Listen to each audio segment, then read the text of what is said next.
Hey y'all, it has been a while. Happy holidays. Hope they treated you good. I know they certainly treated us well. Welcome back.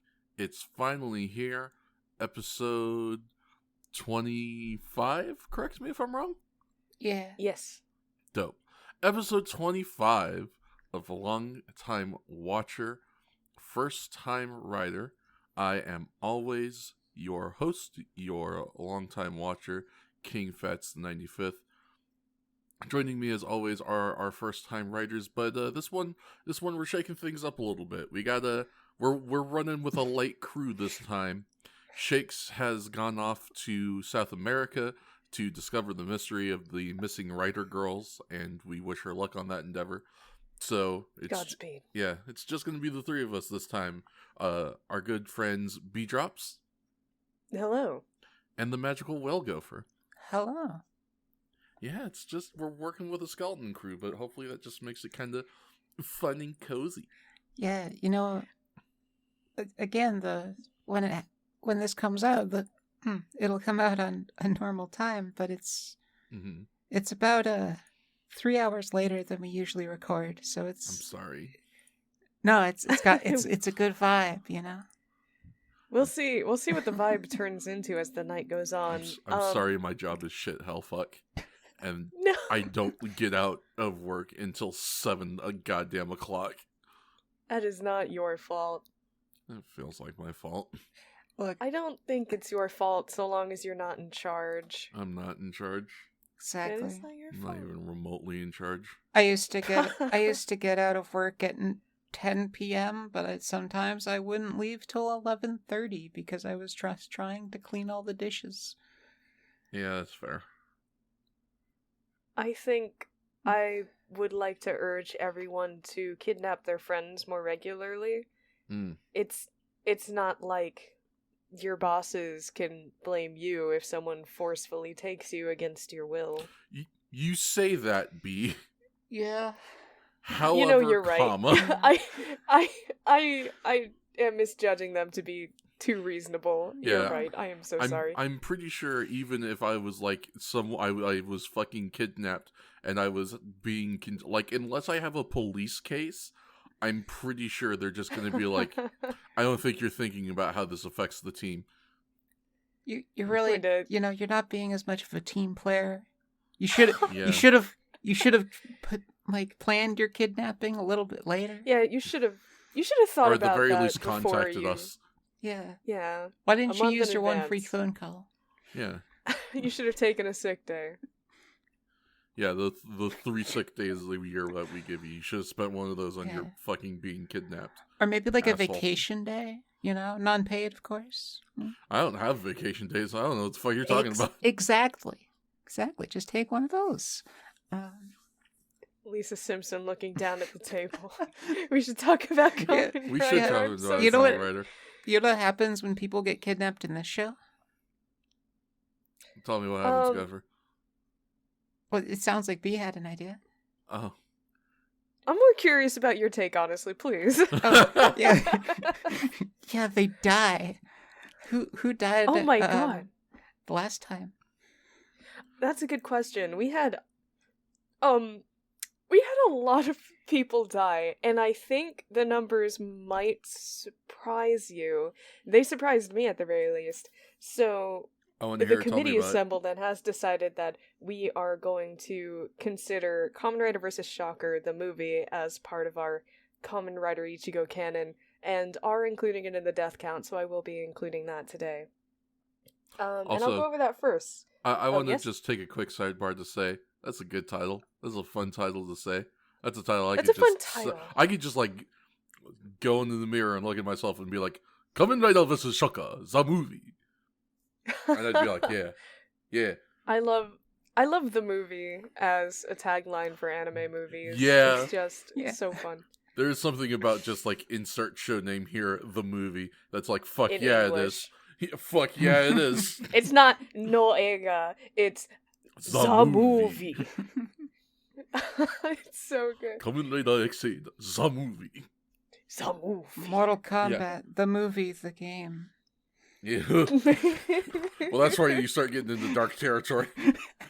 What's up, Oh, all my Street delightful. Fighter the movie, the game players? That sounds like it should be a stretch goal. To play one of those, the movie, the games? Yes. That is absolutely a Yeah, stretch sure. goal I Let's would do be it. down for. Especially Fantastic. because legitimately I think they have Street Fighter the movie, the game on Fightcade. Oh, brilliant. I think it's on there and you can like go online and play people. That's fantastic. By stretch goal, we mean go to patreon.com/firsttimeridepod. Yeah, send us some money. If you so desire, we appreciate any and all support. Yeah. But people who would have really needed some support are these people who died. I'll start with the movie. The movie. The movie. I gotta say, for a movie that brought in the vast majority of our previous Shocker Monster cast Yeah. for successive fights, there were shockeringly few on-screen deaths, I must say. I mean, it was They're- mostly just they're like relative- a handful of Shocker monsters that we had killed before, right? Yeah, for the most part. The kills are relatively even spread for our Shocker, or for our Kamen Riders for killing Shocker guys. Nice. We have 5 for Hongo solo, 4 for Hayato solo, 5 team kills, so that's a nice fun big spike. Yeah.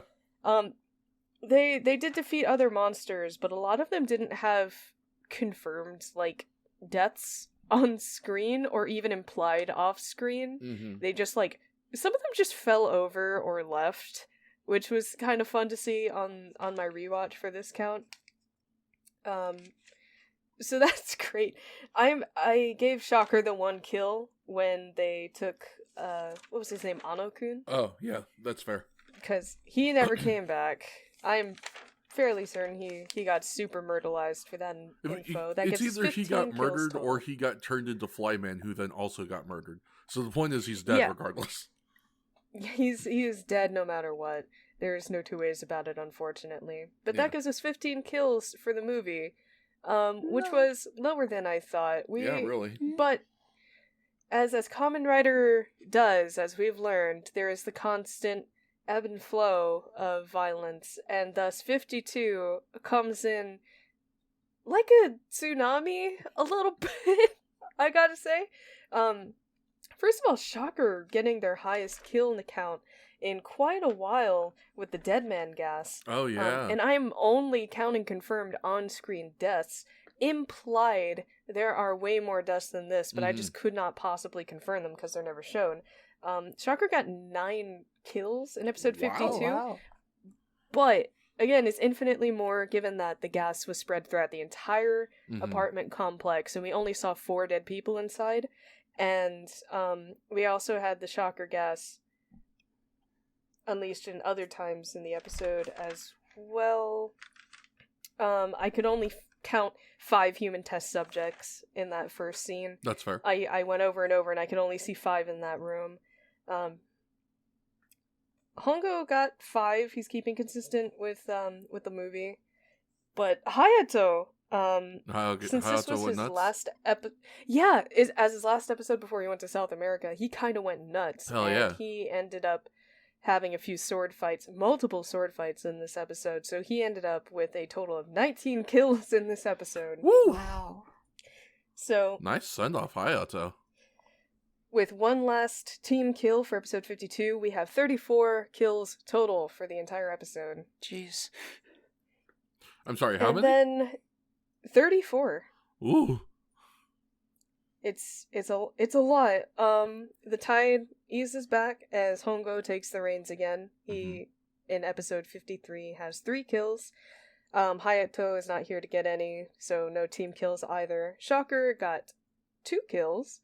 Those poor security guards who got mauled by Jaguar Man. Rest in peace. Oh god, yeah, they sure did. Rest in peace, those poor guys. Yeah. And that gives us 5 kills total for episode 53. So that leaves us with our new grand totals as, Hongo had 8 for all 3 of these, and that brings him up to 88 kills. Hayato got 23 kills out of all Jesus. 3 of these. Out of We 2. got 6. Yeah. Out of 2 out of 3 of those. We spiked up the Team Kamen Rider kills very quickly with the movie, with 6 more. That gives us 5. a total of 10. There was 5 in the movie, and then there's 1 in episode 52. Thank you. And that gives us a total of 380 kills for Team Kamen Rider. Woo. Wow. Shocker is sadly getting their grips in again. They had 12 total for these episodes, bringing them up to 142.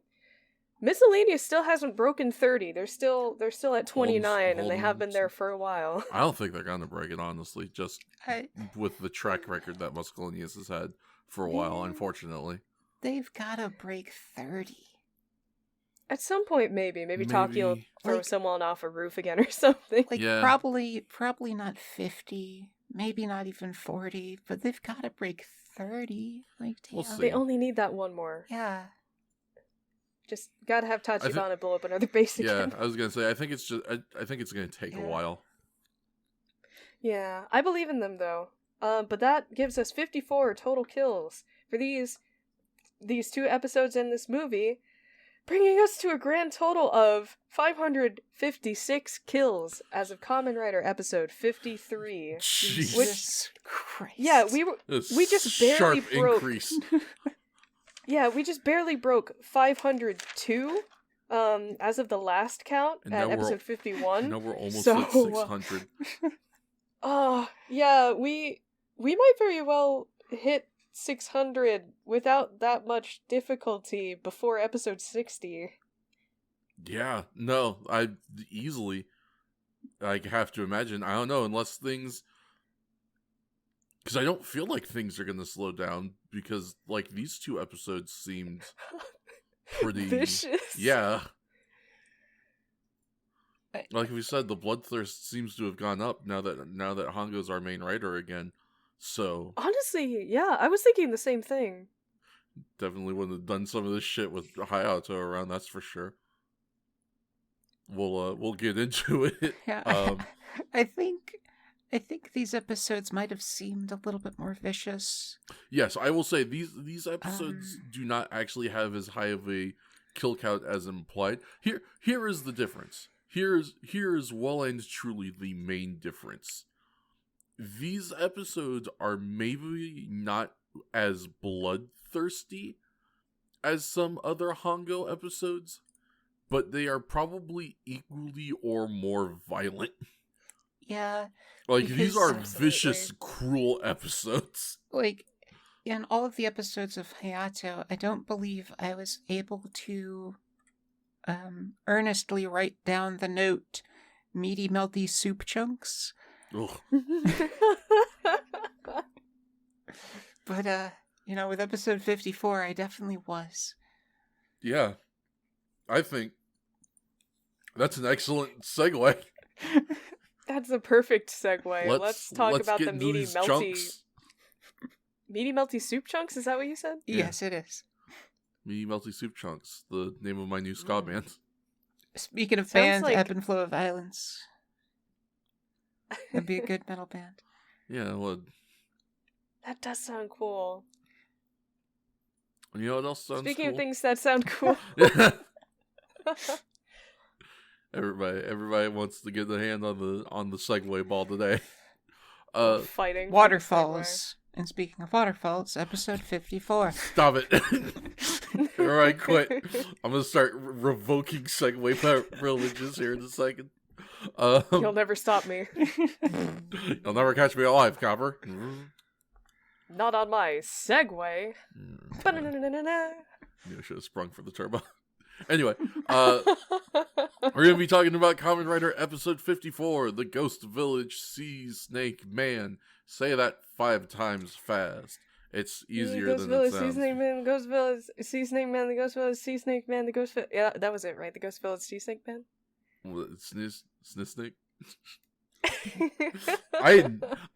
My brain are bad. It goes I don't Well, know if you it- said it right or I Ghost heard it wrong or Village, what. Snake, man, Sneak. Nobody Sea needs Serpent one. Man of the Phantom Village. Yeah, the Sea Snake Man. So, Yeah. I already have quite a Original bit air of date. friends. Well, give me at Yeah, least. Allow me one. The original air date was April 8th, 1972. And as a nice little surprise, boys and girls, we get store-bought plot synopsis. Yay! I didn't What a have enough treat. time to cook dinner tonight after work, so we're ordering pizza. Ooh, Mm. I also Invite? have What pizza. toppings? I don't know. What toppings do you want? I'm so tired. You didn't order it already? No, I'm gonna get it now. It's fine. It'll arrive in time. What? Everybody who's listening after the fact that the pizza's been ordered, please put your predictions in the put your comments topping of what predictions. the toppings. If your pizza comment gets 15,000 upvotes, we'll buy a pizza that all has that same topping. If we get 15,000 people to listen to this, I'll buy everyone a pizza. Yeah, shit. Yeah, damn. Yeah, please. Like, If we somehow become that popular, we'll throw a pizza party for the class. Shoutouts to the people who listen to the end. Yeah, shout out to the people who listen to the end. Yeah, genuinely. It's just like, oh, there's some people who actually love- do. I really appreciate that. we love you. Yeah, we much appreciation to you.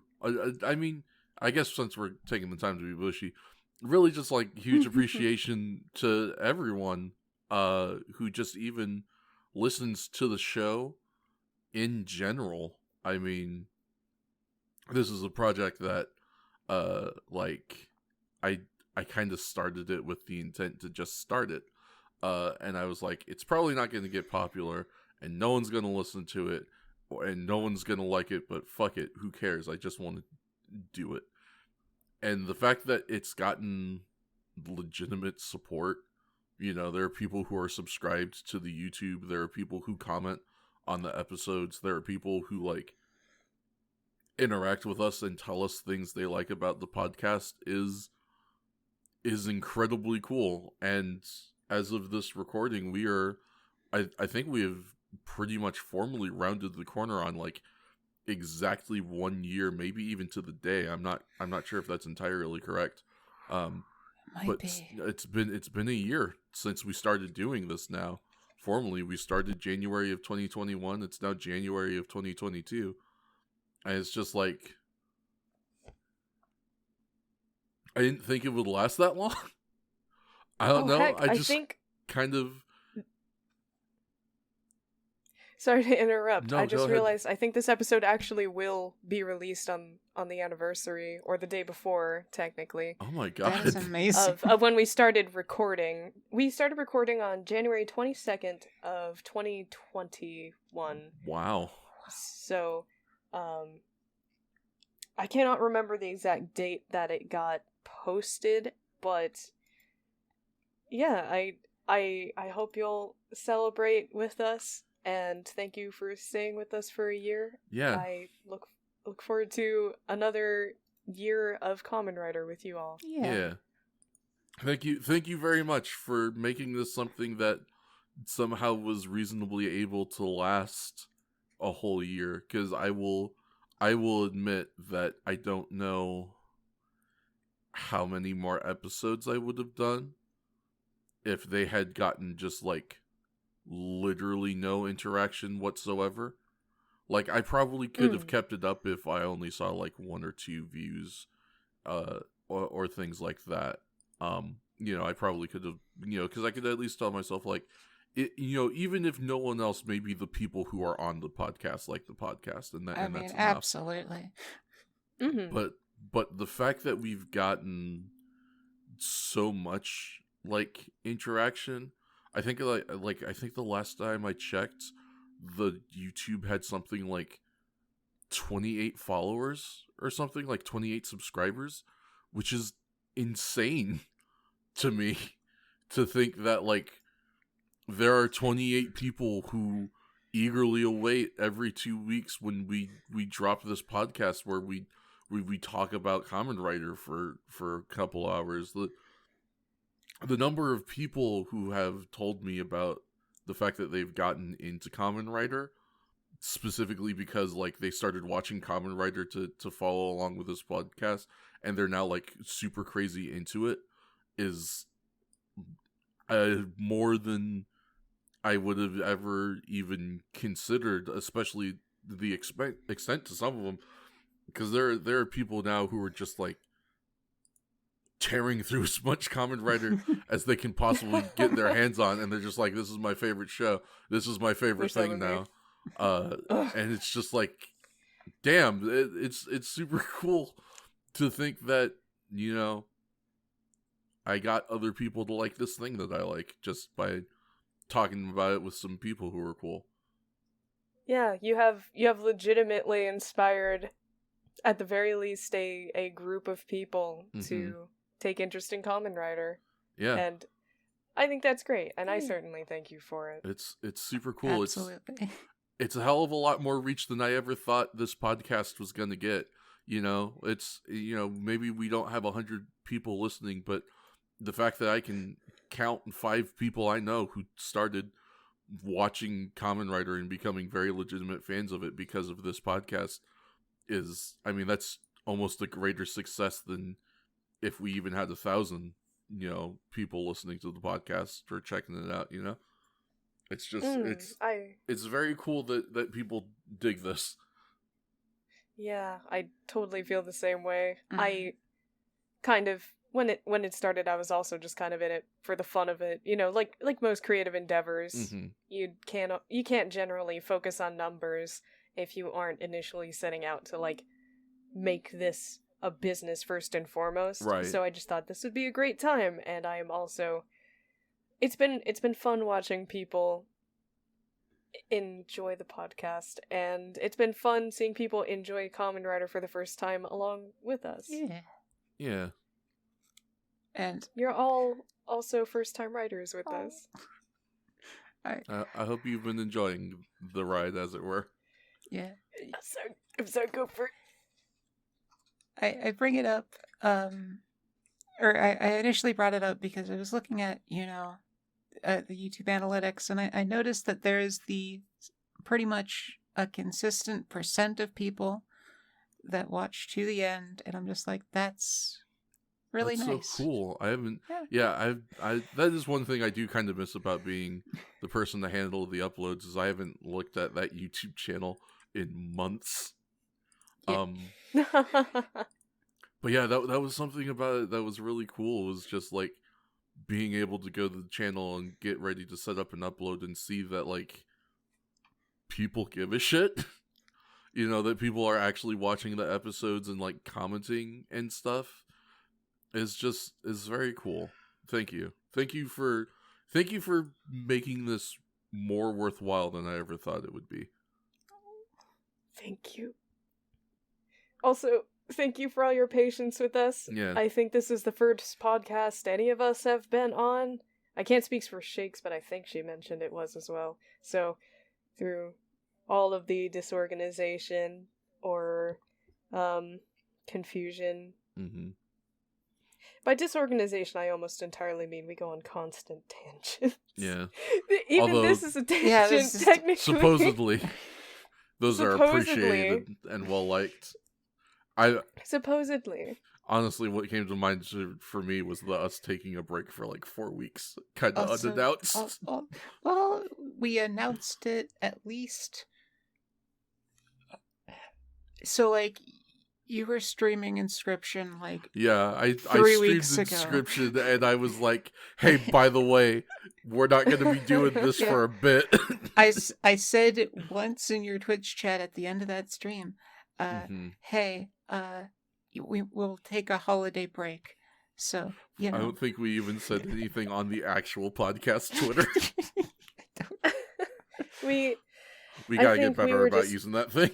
We certainly do, and thank you for all of your patience. Yeah. I think most of it was just, we were trying for sure. We were very on the fence about plans were up in the air and events kept changing and we were struggling, juggling all our own schedules, trying to figure out can we all make it together for recording, and it just didn't end up panning out, but we didn't really know until the last second. Yeah. Like, December's just the worst time to plan anything, really. Yeah, it's rough.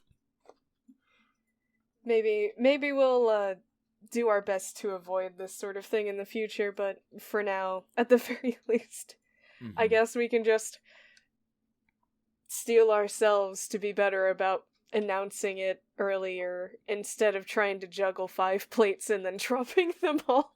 Yeah. It'd probably be better, but, thank you everybody. But B, juggling 5 plates and then dropping them is my specialty.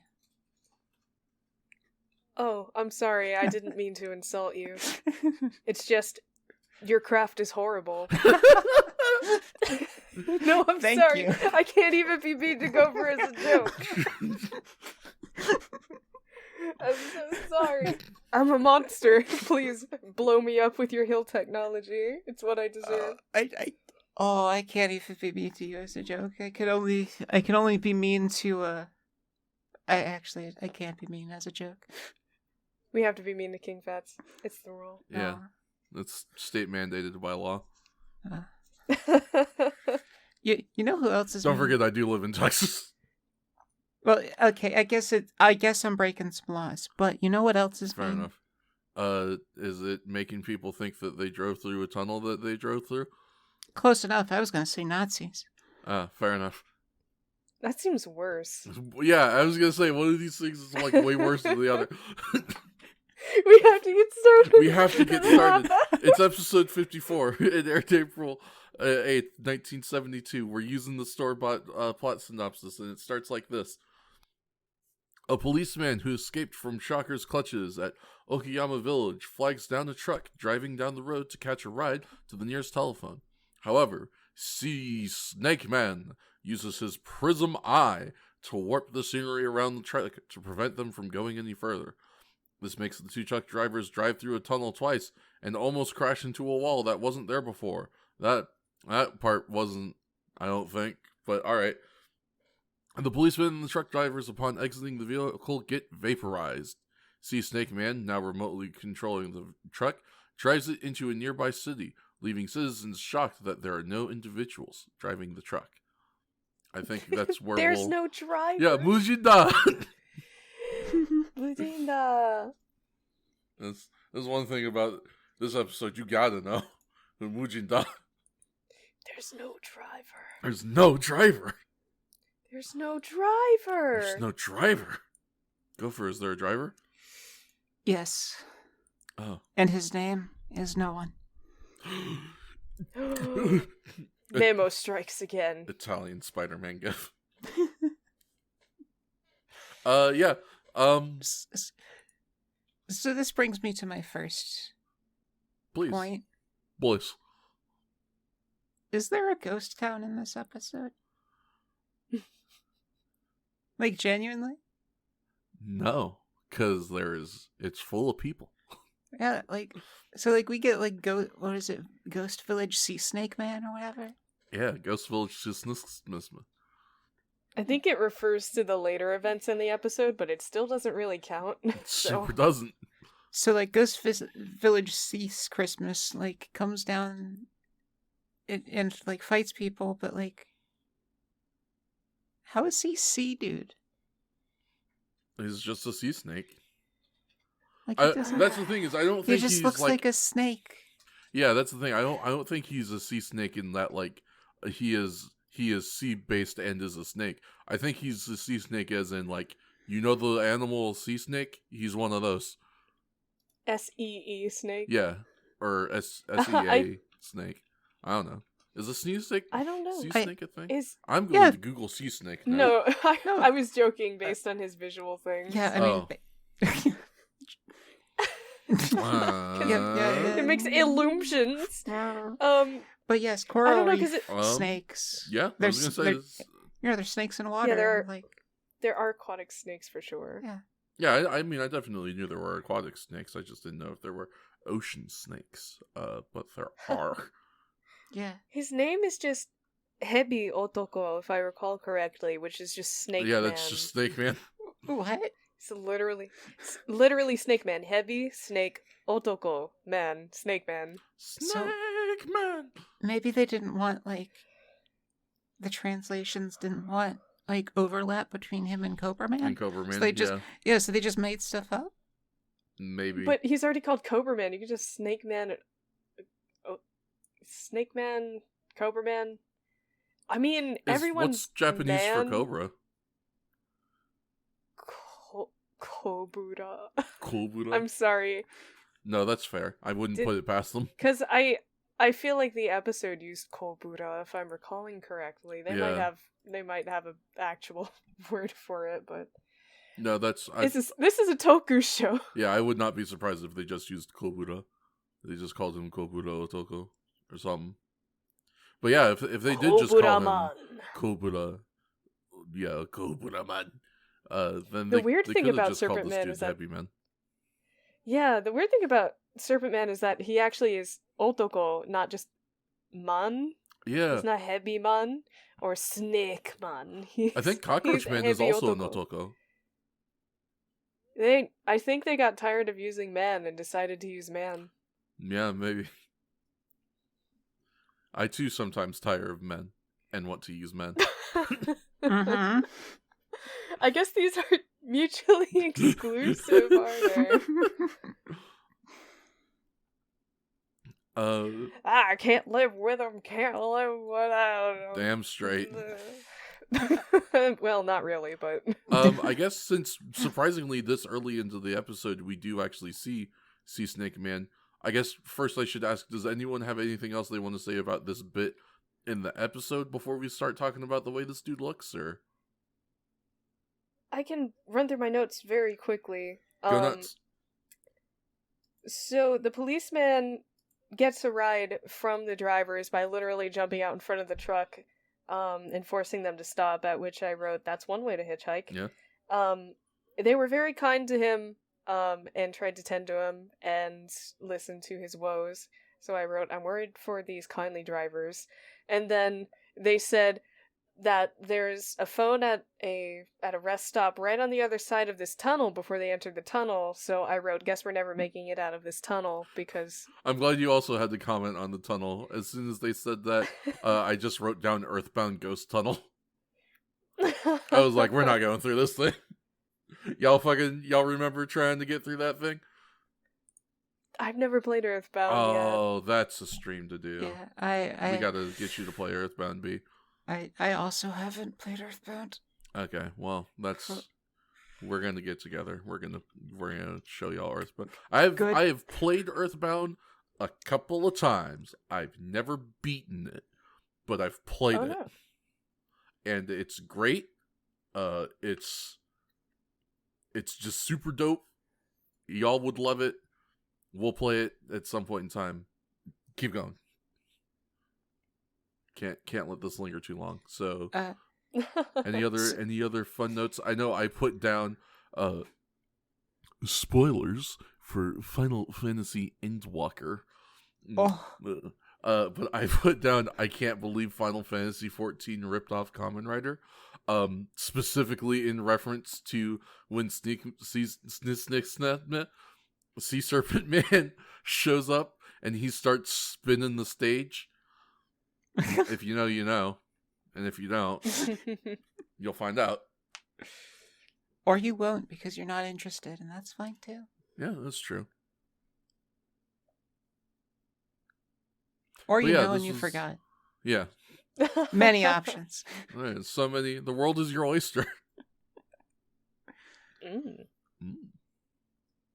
Where's my big ass oyster man? Yeah. Where's my I just coach? went giant. My big I went ass giant oyster men man. made of shellfish.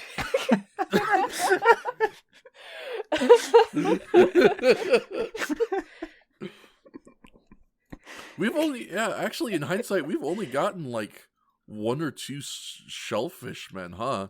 It's been like Connie Bubbler and that's it. Y'all, we gotta feed this bee drops. I am famished. Please give me more giant shellfish men. All right. It's All weird because right. we've had a lot of like aquatic or semi-aquatic men too, just no shellfish. I mean, Yeah. I suppose I could eat anything with meat, but that doesn't mean it's good. Yeah, exactly. Where's the Ebra knockoff? You know, Yeah. we got the Godzilla knockoff. Where's Ebra?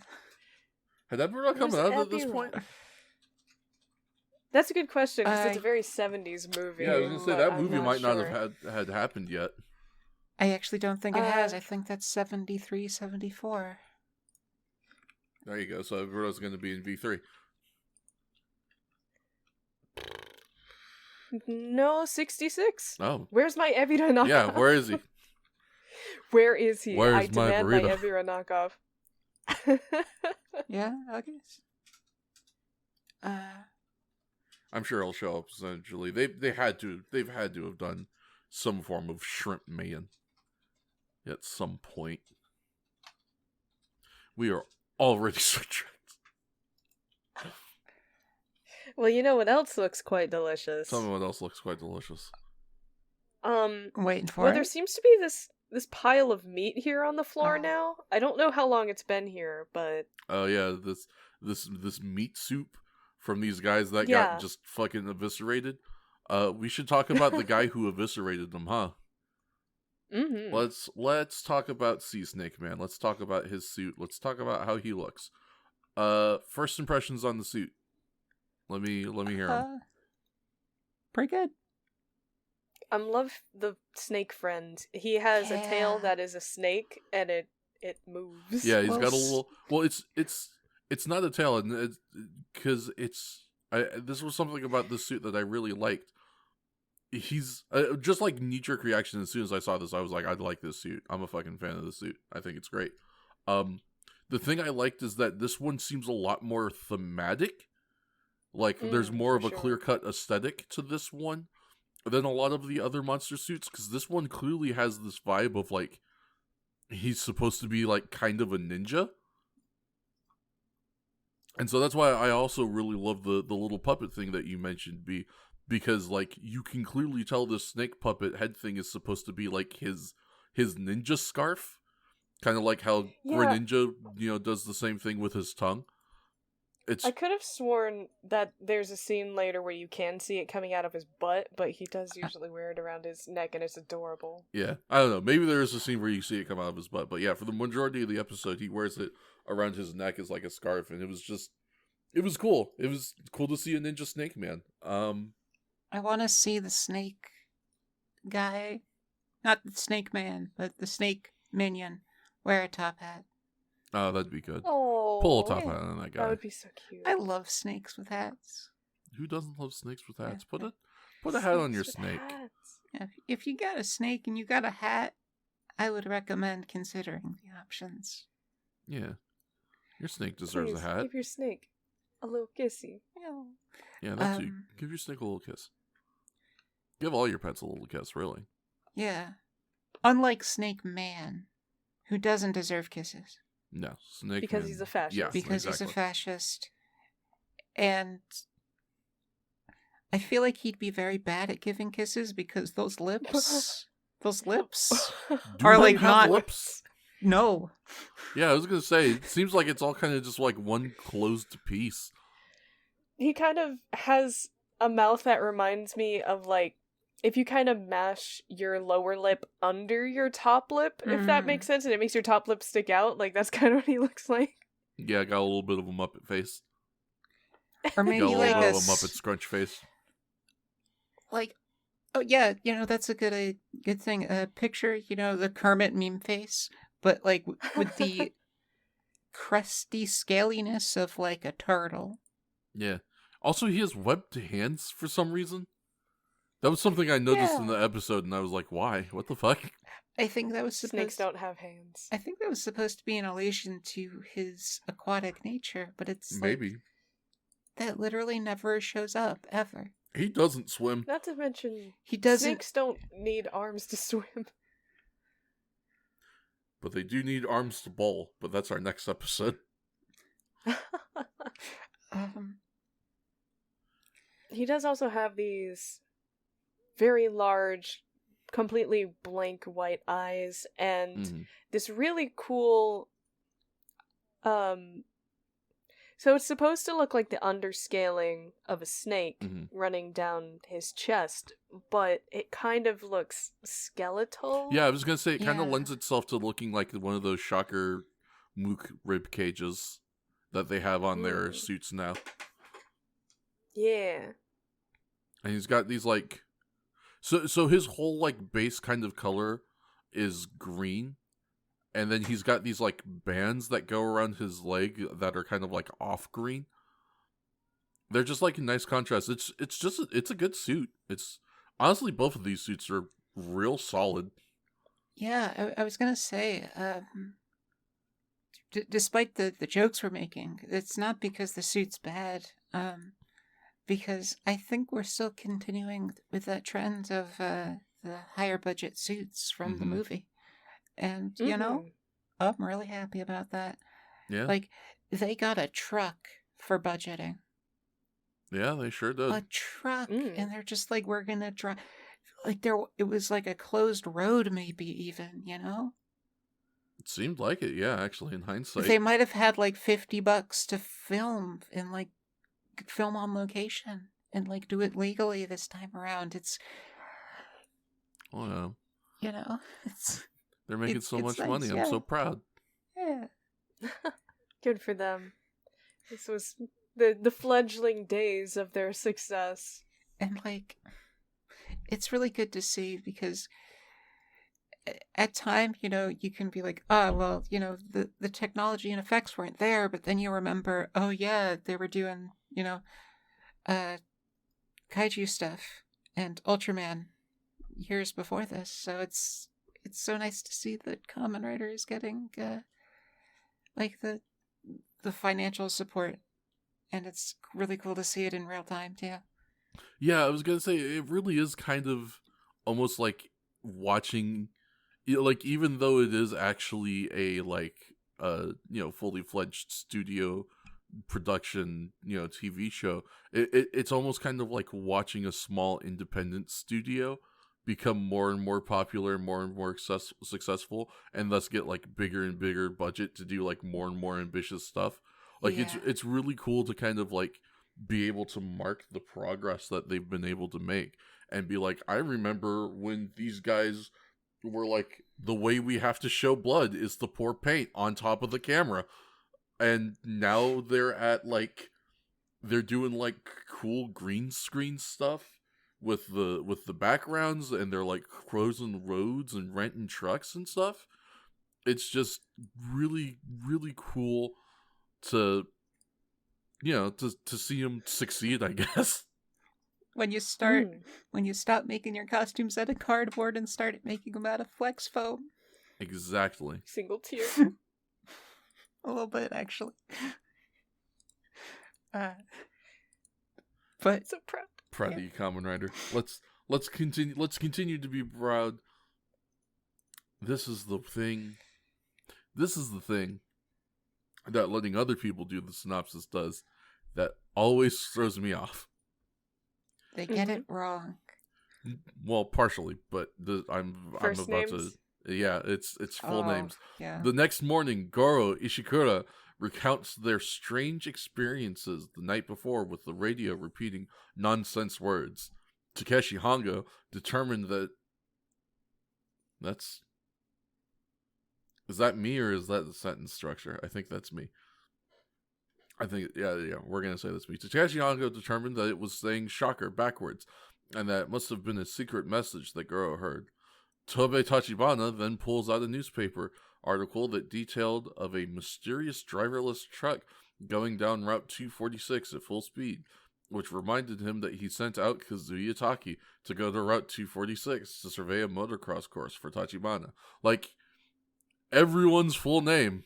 What the fuck? Just say Goro. Just say Hongo. Just say Tachibana. Kobe Tachibana. You I'm sorry, don't need to introduce these people to us. It's episode 54. Can you run Tachibana's full name by me again? Tobei Tachibana. Okay, good. Why, did you remember it to something else? No, I won't get off on another tangent already. But Alternatively, get off on another tangent already. Well, I mean, so I've been reading the manga that came out, and they don't call him Tachibana in the manga. Do they call him Tobei? They call him Tobei. Interesting. And what really messed me up is because I'm not used to like Tachibana being called Tobei. But more importantly, he doesn't look at all like Tachibana. Yeah, I was gonna say it seemed like the designs in the like original Kamen Rider manga, they kind of did their own thing. Like with Kamen Rider Spirits, you can tell they animate a bit, but like they make a point to try and make the people look a little bit like their actors. At least general like face structure for sure. Like Tachibana absolutely looks like Tachibana. Hongo absolutely looks like Hongo. I will say that Hayato doesn't look quite as much like his actor, but he's not too far though. Like I can see it. It's not like a huge stretch. But yeah, I do remember seeing a few glimpses from the manga from the original run manga, where it was like, wow, it seems like these designs are like way different. Like from what I've read, I like what they do with like the chakra designs. Mm-hmm. Really cool like interpretations of them. But Tachibana? Really? Yeah, there's a weird character to redesign. Like, I can't necessarily form it into words other than he looks like a 18th century bar tavern keeper. And I would highly recommend anyone listening just Google Kamen Rider manga Tachibana.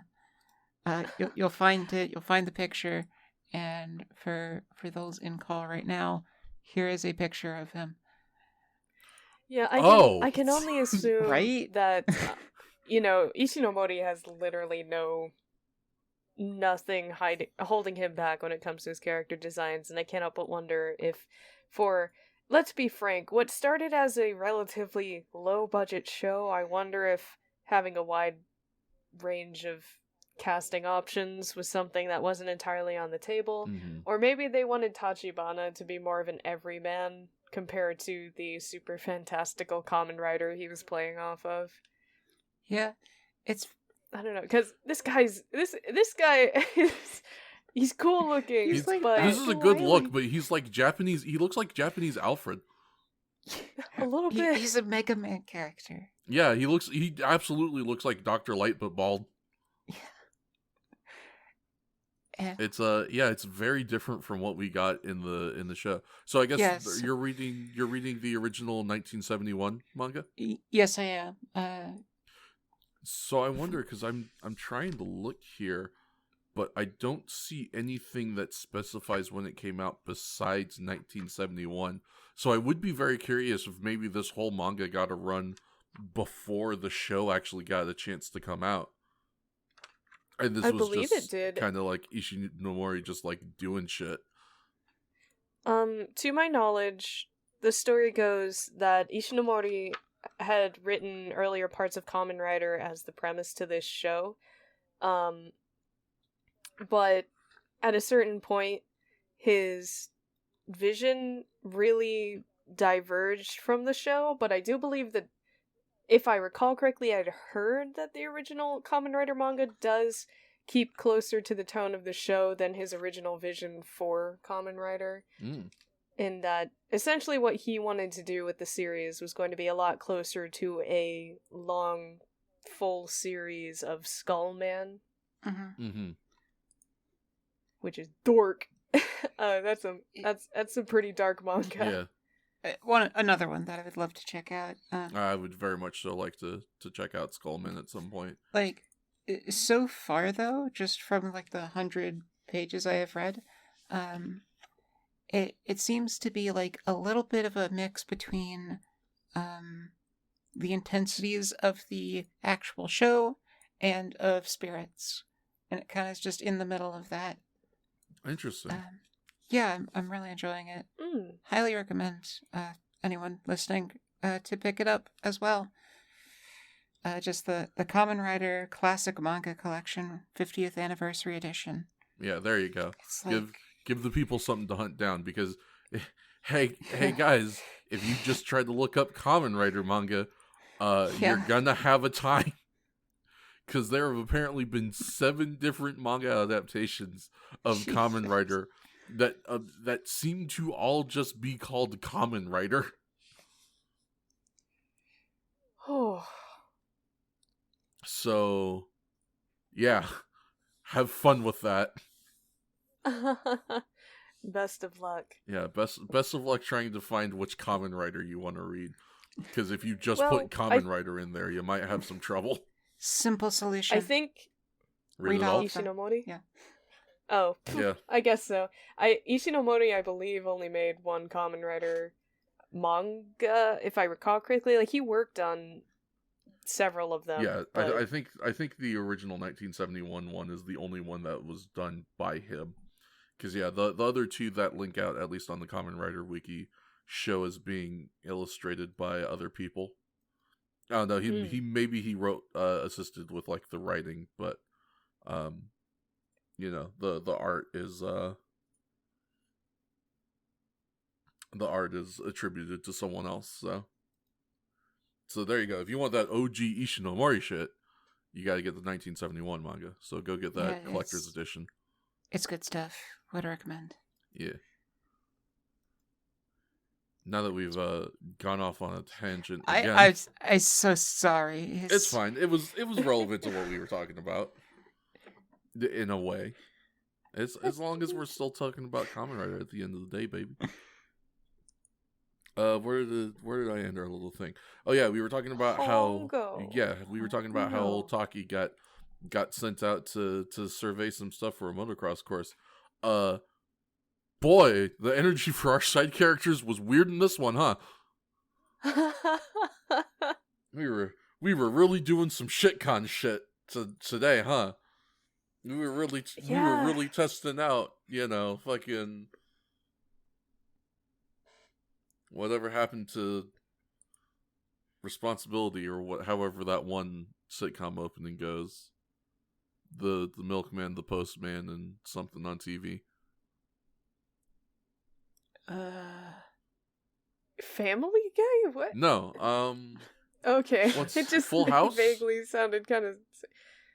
Is Full House... Which one's the one? Everywhere you look, everywhere Yeah, there's that's a Full House. heart. I'm glad B knows, I had to hold because on to... I'm pretty sure it was Shakes will kill us. House. Shakes will kill us. the house may be full, but my brain is empty. Yeah, really. It's I like mean, the that's the opening mood. It's late. part of that song. It's like, whatever happened to something. Whatever happened to predictability? That's it. The milkman, the paperboy, the evening TV.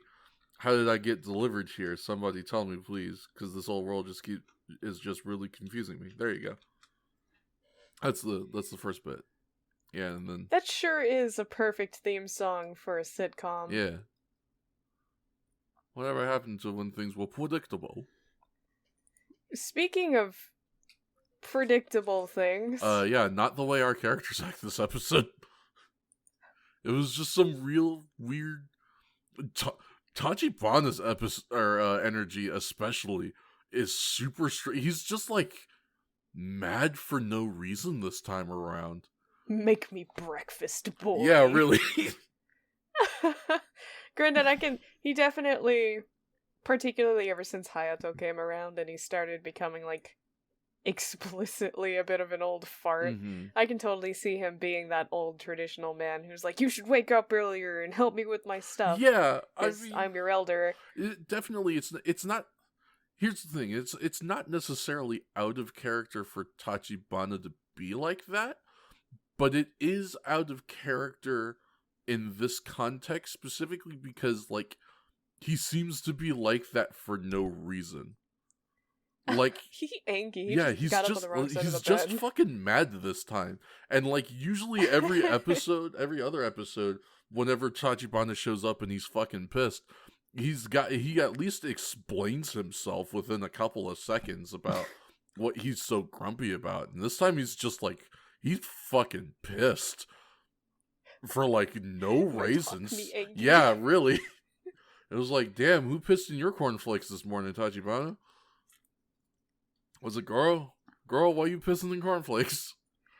I feel like if somebody asked me that, my first thought, and I would never go through it, but I'd be so tempted to just stand up and do it myself. Pee in my own goddamn cornflakes. More power to you. See, the problem is it doesn't matter who pees in your cornflakes are ruined. Yeah, like, that's horrible. Don't pee in cornflakes, y'all. Please, also don't eat cornflakes. What's wrong with cornflakes? Whoa. I'm just not very into cornflakes. All right, well, I guess you could say, any Kellogg's discourse aside. Yeah. Fair. Well, I mean, obviously, yeah. But, like... I find them bland. I feel like I would reach for Frosted Flakes far faster. That's the Okay, point of but cornflakes, that's- to be slightly disappointing. I don't think that's the point.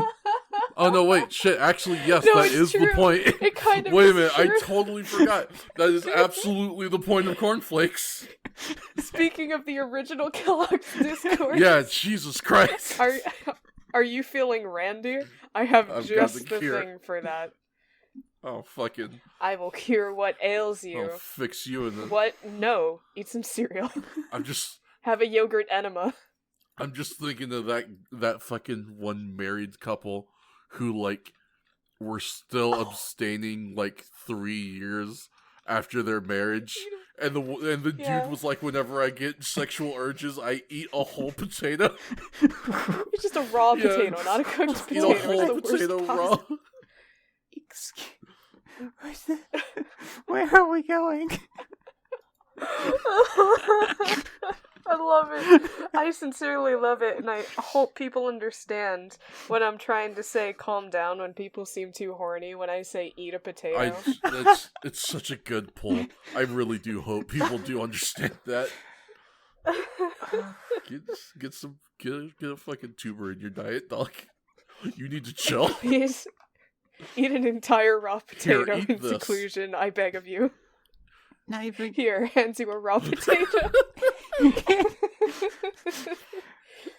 Can't even microwave the potato?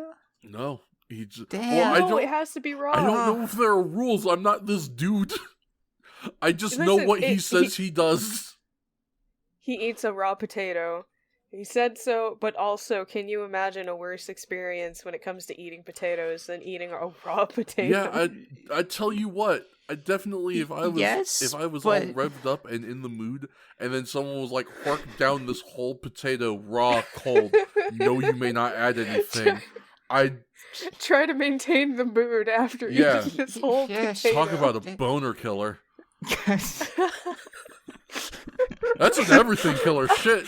Because that's not only are you not horny after that, you're probably getting done with that. Like, damn, my fucking jaw hurts. Like, ow. Like, Jaw hurts. ready It's to go to 40 minutes sleep now. later. Yeah, I'm tired. right? My I'm stomach tired. hurts. Yeah. Fucking everything hurts after that one. sucks. Life is pain. Yeah, this shit's awful. Why did I do this? There's gotta be a healthier outlet, man. Cornflakes, I guess. Yeah, I guess cornflakes. Here's your cornflakes and your yogurt enema. Have Yeah, fun. go nuts. Go nuts. No, not those nuts. Speaking of going nuts, Speaking of going nuts, old Kazuya Taki, he goes a little nuts. he's got a He helicopter. got a helicopter. Let's talk about his helicopter.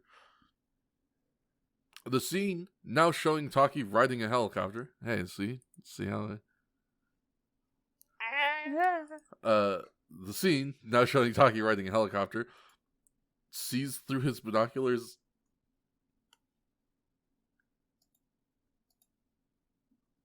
What? Hello? The scene now showing Taki riding a helicopter sees through his binoculars a village with inhabitants attempting to signal for help. What? Yeah, alright. No, I get that. Okay. I mean, as long as someone it's here phrased gets a little it, weirdly, yeah. but it makes sense. I'm gonna carry on lest I get caught. Jigoku Taishi, that's our good boy Hell Ambassador, seeing through their surveillance that Taki is landing the helicopter, sends out Sea Snakeman to show off his power. Taki begins to be surrounded by Shocker combatmen, in which he is forced to fight while protecting the civilians. I don't remember him having to protect the civilians. Was that a thing? I mean, I think he was trying to, but it's not like they were there. They had already kind of run off. Yeah, I was gonna say, because like 2 of them get Gratpatat. And then the rest kind of scramble, don't they? Or am I crazy? Well, yeah. Well, he shows up and they're like, "Oh my god, the monster's inside!" And he goes inside, and then they. Oh yeah, him. yeah. So yeah, they're barely. It's fine. It doesn't matter. Yeah. Taki. Where was I? Says Taki begins to be surrounded by Shocker Combat Man, in which he is forced to fight while protecting civilians. This leaves him open to Sea Snake Man's Prism Eye, which renders Taki confused and helpless. Prism Eye sounds like a Mega Man power up. I just want to say real quick. Beam. Yeah, his fucking beam. This is why you do not drive with your high beams on. Yeah, because then you get Prism Eye. Yeah. Prism Eye sounds so pretty though. It does. Prism Eye sounds like a fucking Mega Man power up. It sounds like a fucking Sailor Moon attack. It sounds like a Yu-Gi-Oh card. It sounds like a bunch of things. I really like Prism Eye. Just like your iris, the chroma in your iris is just like a kaleidoscope. Yeah.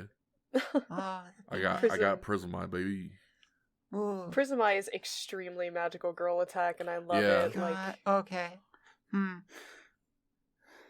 It's more magical girl attack than the Mikuru beam. I feel like it would function the same as a Mikuru beam. It would absolutely function the same as, but easily more controlled. It would be prettier. Is the main. Oh difference. yeah, the fucking. It'd be like rainbows. It's like the Pink Floyd album. Oh god, yeah! Oh, that'd be good. Prism beam. That makes some pretty sparkly noise. Separates honestly. all the colors in existence, fractalizing everything in its path. I love that magical girl attacks are just that extra. Yeah. God.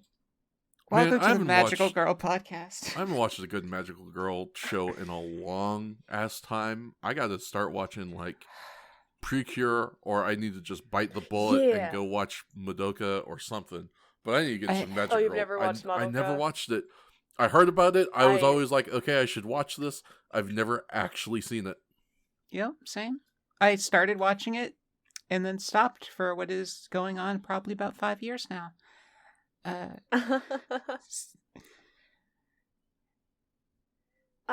feel like it's one of those things where I think Madoka is certainly worth watching. I feel like the sort of cultural legacy that it's had in regards to its effect on the genre. Frankly, yeah, it did some not great things. Or so I understand. It's not its fault that everybody looked at it and said, "I'm gonna do what that did." It's not Madoka's fault that happened, but I think Madoka is also better enjoyed after getting at least a few magical girl shows under your belt, or at least being like familiar enough with the tropes. You grew up with Sailor Moon, or you watch a couple things recently. Whatever helps you get there. Yeah, so that way you're not just like experiencing it raw. From my limited understanding of Madoka, it seems like the Resident Evil 4 of the magical girl genre. That is... Explain. That is such an interesting way to put it, and I really would love to hear more about that. Yeah, I need you to elaborate on that just a little bit for me. Really? So Well, Resident Evil. yeah, the only thing I don't. You have to remember, I'm not like a Resident Evil boy. So the Yeah. only thing I know about Resident Evil 4 is that for a long time, everyone was like, Resident Evil 4 was the best Resident Evil. And then, like, 7 happened. Chickens. So everyone was saying this is the best game ever. And then the people, like the developers, were like, "Oh yeah? So you like over the shoulder shooters, right? You like zombies, you like the color brown?" And then you look at any game made like from when Resident Evil 4 came out to like a decade, and it's kind of the same thing. Where it's just like, yeah, this is taking a lot of DNA from it. For better and for worse. Of like homogenizing the genre, eliminating a bit of creativity, but also, like taking good elements and from what I've learned, Madoka Magica is kind of just the same thing, but for magical girls. A little bit. To get into it without really spoiling much of anything, Madoka Magica was more than anything, a subversive magical girl show. And it's not as if the concept of a more mature magical girl show had never been done, and it's not like sincere magical girl shows actually, targeted at younger audiences don't have their moments of being dark, A lot of magical girls shows, the ones who play it straight particularly, are generally built upon an emotional core premise. Like, 99% of the conflict in the universe in magical girl shows comes from literally or figuratively negative emotions. Right. It is either people who represent feeling bad or things that literally emerge from people just feeling bad. Right. So that lends itself to having a lot of more serious topics come up here and there. But aside from that, I guess the most mature R-rated whatever up to that seemed to be pretty common to my knowledge was the sort of I'm sorry, I forget the name, but the more erotic magical girl genre, the ecchi magical girls. I didn't know there were ecchi magical girls. Oh, good lord. Don't do that. Don't put ecchi in my magical girls. Look. To be fair, most of them are a bit older, like your cutie honey types. Okay, yeah, I mean, it's just, like, even as a concept, I'd love ecchi as much as the next guy, but there's a time and a place, and magical girls is not it. Look, I understand, sometimes crossing genres is great. I love putting chocolate in my peanut butter. Not that chocolate in that peanut butter, though. I want those two to stay separate, if you don't mind. That's very fair, and certainly these were not the shows that were targeted at young girls, but more so targeted at older fans who did enjoy those shows, but wanted a little something different from them. Oh, song. Whereas Madoka was very much a show that started off as if it was premised based on the first one, and then sort of subverted that, and started the trend of very edgy, grimdark, sort of masochistic, grimdark kind of magical girl shows, and so many people followed suit to the point where that is no longer the subversion anymore. It feels hey guys, like you fucked up subversiveness. maybe, yeah, it's like a good 75% of your magical girl shows coming out these days. If it isn't called Precure, it's probably going to be one of those. Weird. Yeah, it's kind of a shame, because I don't feel like... It's very much just one of those things where most of them are just shows to watch cute girls be beaten up by life in the most miserable ways possible for no good reason. So it can be rough when the bad... Yeah, it could be a rough genre to navigate sometimes these days, but I'm not going to say there's nothing good out there. That's a tangent. That's a tangent. That's a tangent that I'm going to tie into a nice little bow by making it relate back to the source material. You want to know how I'm going to do that? How? So Gen Urobuchi, he's the guy who wrote Madoka Magica. Did you know that he also wrote for Fate? Yes, he's done a few Nitro Plus projects. Yeah, he has done. Did you know that him and his Nitro Plus homies also collaborated on another project of some pretty well known and popular renown? Anybody want to hazard a guess? Gover, you say Blaze Blue? Yeah. B, what you think? All that's coming to mind is Nitro Plus Blasters, and that can't be it. Any, what is the answer? The correct answer is Kamen Rider Gaim. Gaim, really? Gaim. Is Gaim especially dark? If there's one thing Gen Urobuchi is known for, it's Kinda, actually. I feel like I really wanna... Is this saying too much? Yes. You're probably right. Yes. Okay, hold on. I should rescind that kinda. Gaim is very dark. Gaim is extremely dark. Yeah. Gaim just doesn't seem... surprise. Gaim just doesn't seem dark because it starts off with breakdancing and fruit samurai. It's Madoka. Yeah, it is basically Kamen Rider Madoka, but it's also like a lot of people it's kind of like their first introduction into Kamen Rider, and it's kind of divisive in a way, because there are a lot of people who kind of hold it as like the standard that Kamen Rider should be, and then there's like us normal Kamen Rider fans who are like, it's good, but every Kamen Rider should not be Gaim, and we understand that. But yeah, so Kamen Rider Gaim is actually the first Kamen Rider I watched. It's very good. I will give it that much. I will not try and sit here and be like, Kamen Rider Gaim's not that great. Actually, it's a good show.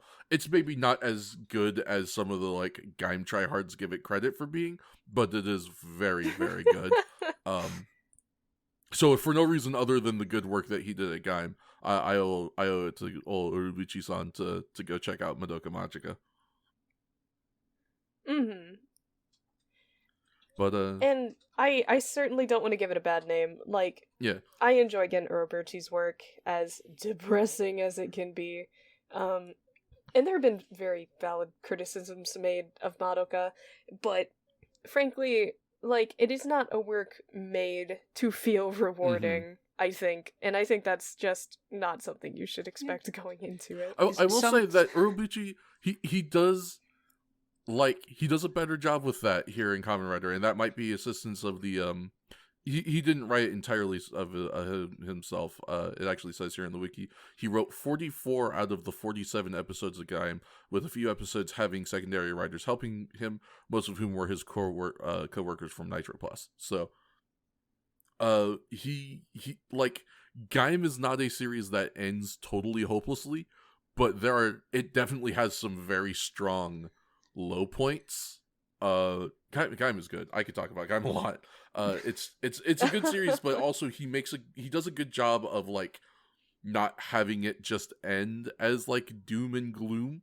Like it still has a good like happy ending that shows like promise and hope for the future, which is cool. I could go off on another tangent here. We really shouldn't. Yeah, we shouldn't at this point. Where the fuck were we?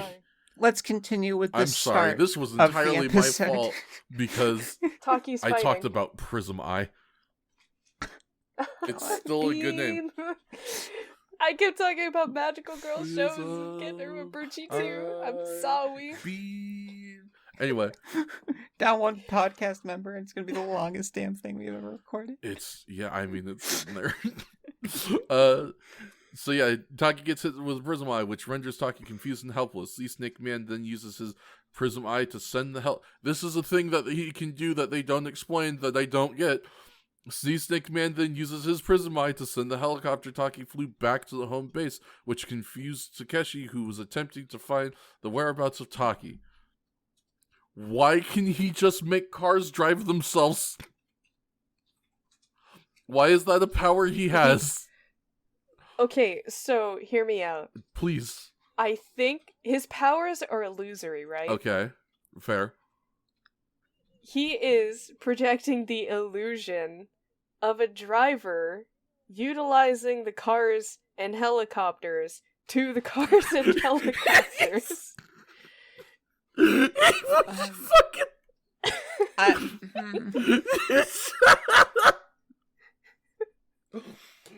Oh, fuck. Oh my god. It's... So you're saying it's essentially like when you just slap a horse on the butt to send it somewhere, even though it doesn't have a rider, but with a car. Yes. And just like a horse, it has the memory of its home. Yeah, so it just goes back. Yeah. Fucking truck pulls up to the factory where it was made. This was my home when I was a boy. I wish you could see the facial expressions I am making I at this wish. current juncture. I mean, I can kind of hear them. They don't sound great. Just ultimately so perplexed. It doesn't remove my thought on the matter of Hit me with if it. so this dude can slap a car on the butt and then it just starts driving itself, right? Yeah. Mhm. It hits Just that go to a tension. hideaway. Oh god, yeah, you're right. What? Like what? Yeah, fuck Prismai to like make people be what is lost. this- Start just reversing cars. What? Yeah. What? It's like Fucking E.T. phone home all them shits. the salary man took his car over the highway for like work. Just gonna slap his car and it's gonna go Sweep, right yep, back which, to the yep, yep, highway. yep. And it's like real. What? I don't know. Once again, I think- underutilized shocker powers. They keep giving. Yeah, you're forgetting the important point that Shocker is always going to be infinitely more foolish than you, Gopher. Yeah, this is true. You- Which is You're a impressive. smart person. You're a smart Mm. person, so Shocker, I don't know how many arbitrary units below that makes them. B, you should see how I play FF14. That's not... Hey, I was gonna say, that is not a measure of intelligence at all. It is Pretty not. sure It it's is. the best measure of intelligence. It can't be, because you can teach a monkey to play FF14 good, I'm sure. Monkey Well, I play. guess, but monkeys Wait, are what is supposedly what is pretty the monkey intelligent. main? Well, what is a monkey main? Fucking warrior. What is? Yeah. How else is he supposed to face roll? Okay, you know what? Okay. I need you to name me a more slap your hands on the keyboard and win class than warrior. Like, I love it, but I have- Wait. Dragoon. Yes. that's fair. I haven't played Dragoon, so I don't know, but yeah, Dragoon does seem to be a pretty no thoughts head empty kind of class. Shout out all my Dragoon mains. You got fucking beef with me, come get it. We love you. Yeah, we love you. You know what else I love? Kamen Rider. Yeah, let's I love Kamen Rider. let's focus up. Let's try and go nuts, B.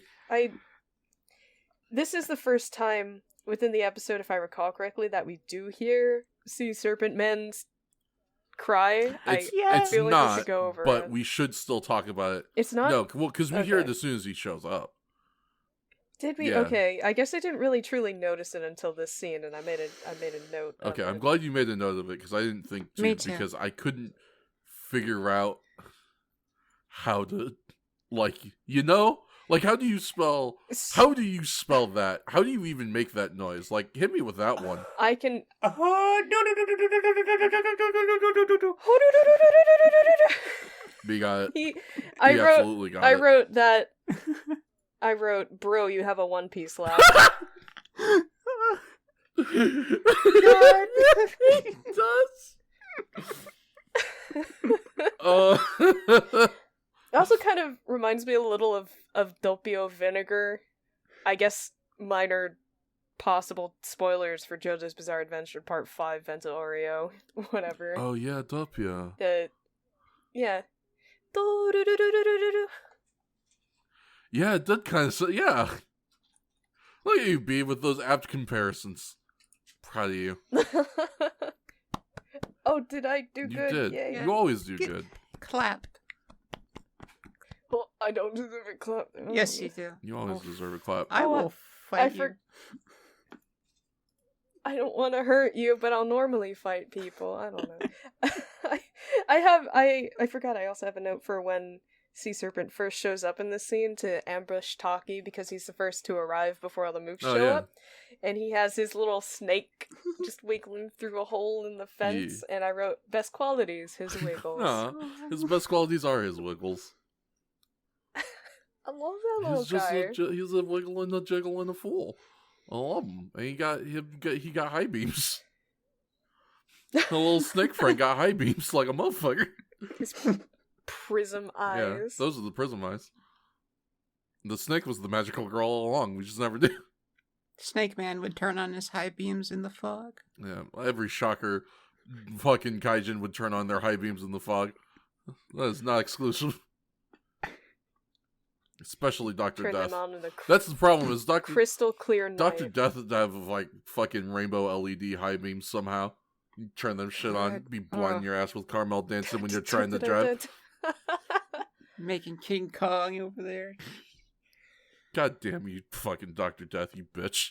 I hope you come back so we can kick your ass. Anyway, Yeah. where in the fuck were we? I think the mooks are showing up. The helicopter. We talked about the helicopter being. Yeah, we returned, talked about the didn't we? helicopter going, wish, no, you miss the wish, oh boy, it was shit. Yeah. That's my sound effect for whenever something goes back to from whence it came.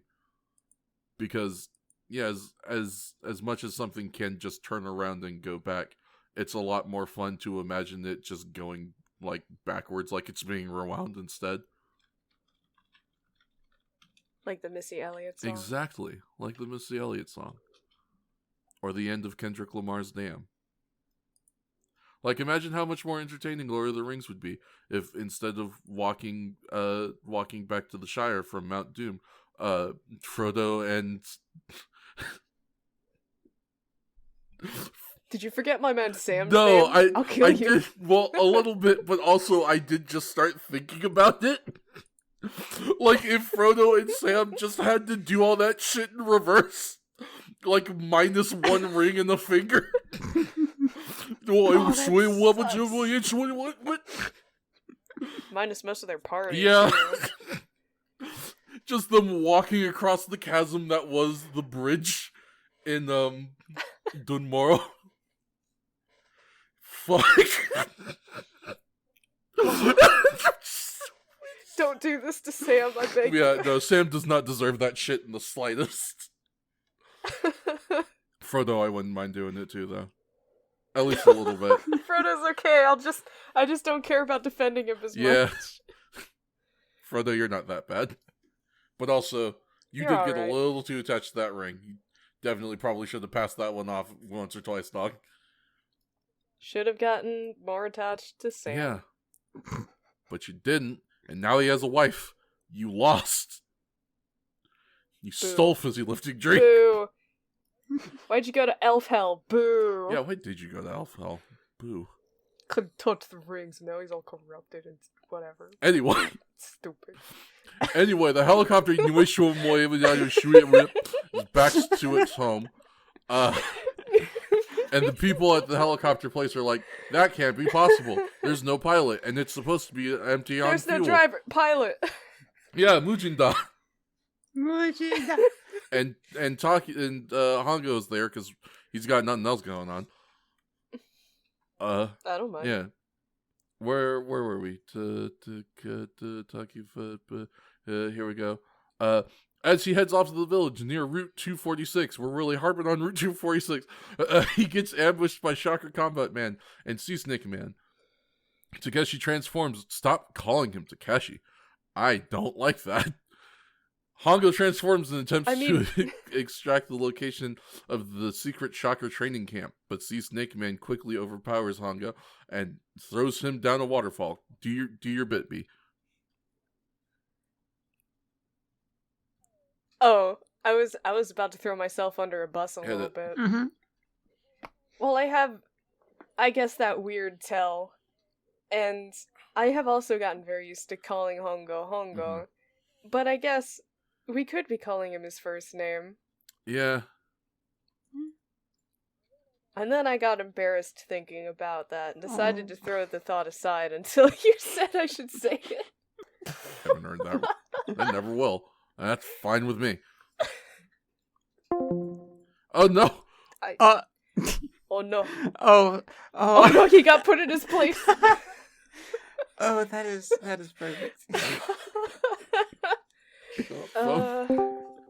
Congrats on being put in your place immediately. Yeah, well, that's the universe. Takeshi. The universe is good for some things every now and again. Universe said eat a potato.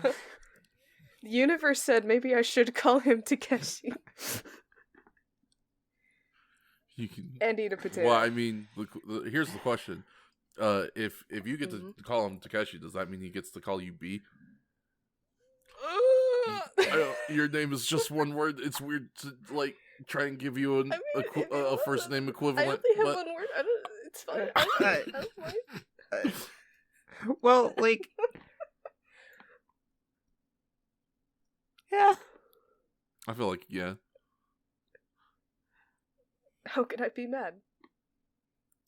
Because the alternative is drop son or something like that. Yeah, I could see that. That seems about right. Or I could go for an even deeper pull of Lord Drops. But Drops the summer. Oh, that's an ancient one. I like all good butlers have a single name. That's fair. Even if they have a full name, no one ever calls them that, as it should The important thing is that Takeshi gets to call you your first name without any honorific. Takeshi. I mean, honestly, same. Big same. Where were we? Takeshi got thrown down a waterfall. Yeah, I mean, this was a fight scene. I'm trying to think of if there was anything super memorable about this fight scene. I gotta do a fun little moment of reflection as I looked at my notes trying to get Discord back up. Because I have a note here that just says shocker in all capital letters, and I don't know what it's in relation to. Is it when they figured out that the radio signals or broadcasts were about Probably. shocker, but it's something that doesn't translate at all to That's English? probably exactly what it is, because it's right after my note that says Mujinda. I did not have a lot of notes for either of these episodes. I apologize. My game is off. Honestly, a bit of the same. I was having too good of a time. Having too much fun watching a good TV show. Yeah, just first TV watch of the year. It's been out there with Takeshi. Yay. $150 on the Patreon so we can make the Kamen Rider visual novel. Thank you. I have to go collapse outside for a couple That's minutes. fine. I'll see you guys. All right. Have fun. Gopher, what you thinking about this fight scene? You got any thoughts about it? Yeah, actually. Hit me with them, but not so too hard. I bruise like a banana. I feel like I've done that joke before. Have I? Hold on. I do need to ask. Have I done that exact joke before? If you have, I've completely forgotten. Okay, I'm sure I'll laugh next time and say the I've same said thing. Something to the effect, because I say hit me or hit me with it a lot. So I'm 90% sure I have at some point said hit me, but not too hard. I bruise like a banana. If not on the podcast, perhaps just just in real voice chat. Yeah. Anyway, tell me your thoughts about this fight scene, Gov. So it's we get this scene where Snake Man, he's like, Snake okay, Eater. the mooks come. Snake Eater, he's still in a dream. Yeah. And as he's still in a dream, the Shocker mooks come down and they kind of start ordering each other around like there's someone in command. To which I have a question. Hit me with it. Where are the red Shocker mooks? discontinued. Yeah. Yeah, I don't There's, believe like- we've seen one since we got their costume Here's the change. problem: is Taco Bell decided that it needs budget cut some things, and so red shocker mooks are no longer on the menu, and neither are cheese and fiesta potatoes or Mexican pizzas. God. Taco Bell makes good potatoes, and that makes me They upset. did bring them back. I remember that was a brief but outraged change.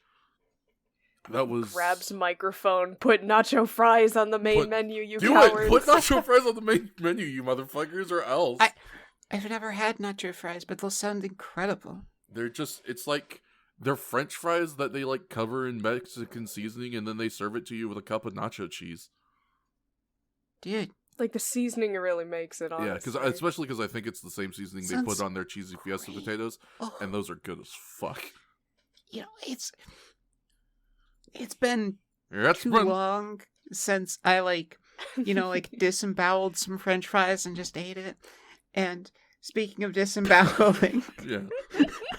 Yes, it's okay. Sometimes we go through a dry spell, you know? There's nothing to be ashamed of.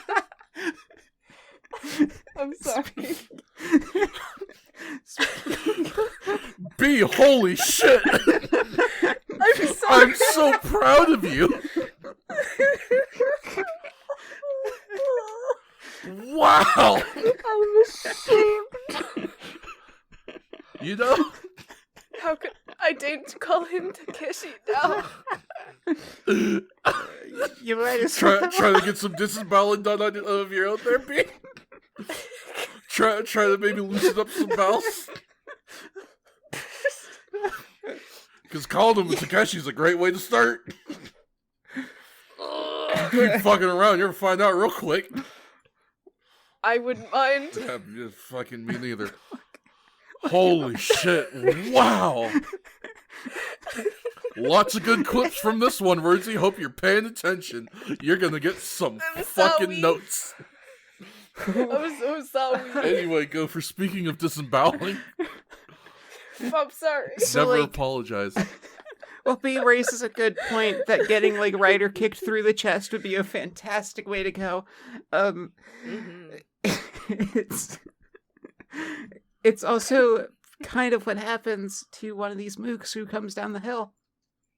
Because the snake man rolls around the corner, tries to incinerate a Hongo, and then he's just takes a mook, holds it out in front of him, and it just burrows a hole through his stomach, and you get the special effects pilot. That's right, yeah. Yeah. He takes a human shield in both episodes. Yeah. It's a Hongo specialty move, It honestly. really is, actually, weirdly. Now that I'm thinking about it, that is like the Hongo special. Ooh, and just rewatching the fight scene again, right before that, he's trying to interrogate, where's Taki? Mm-hmm. And when the shocker mook doesn't talk, he just like punches him in the heart. chest. Yeah.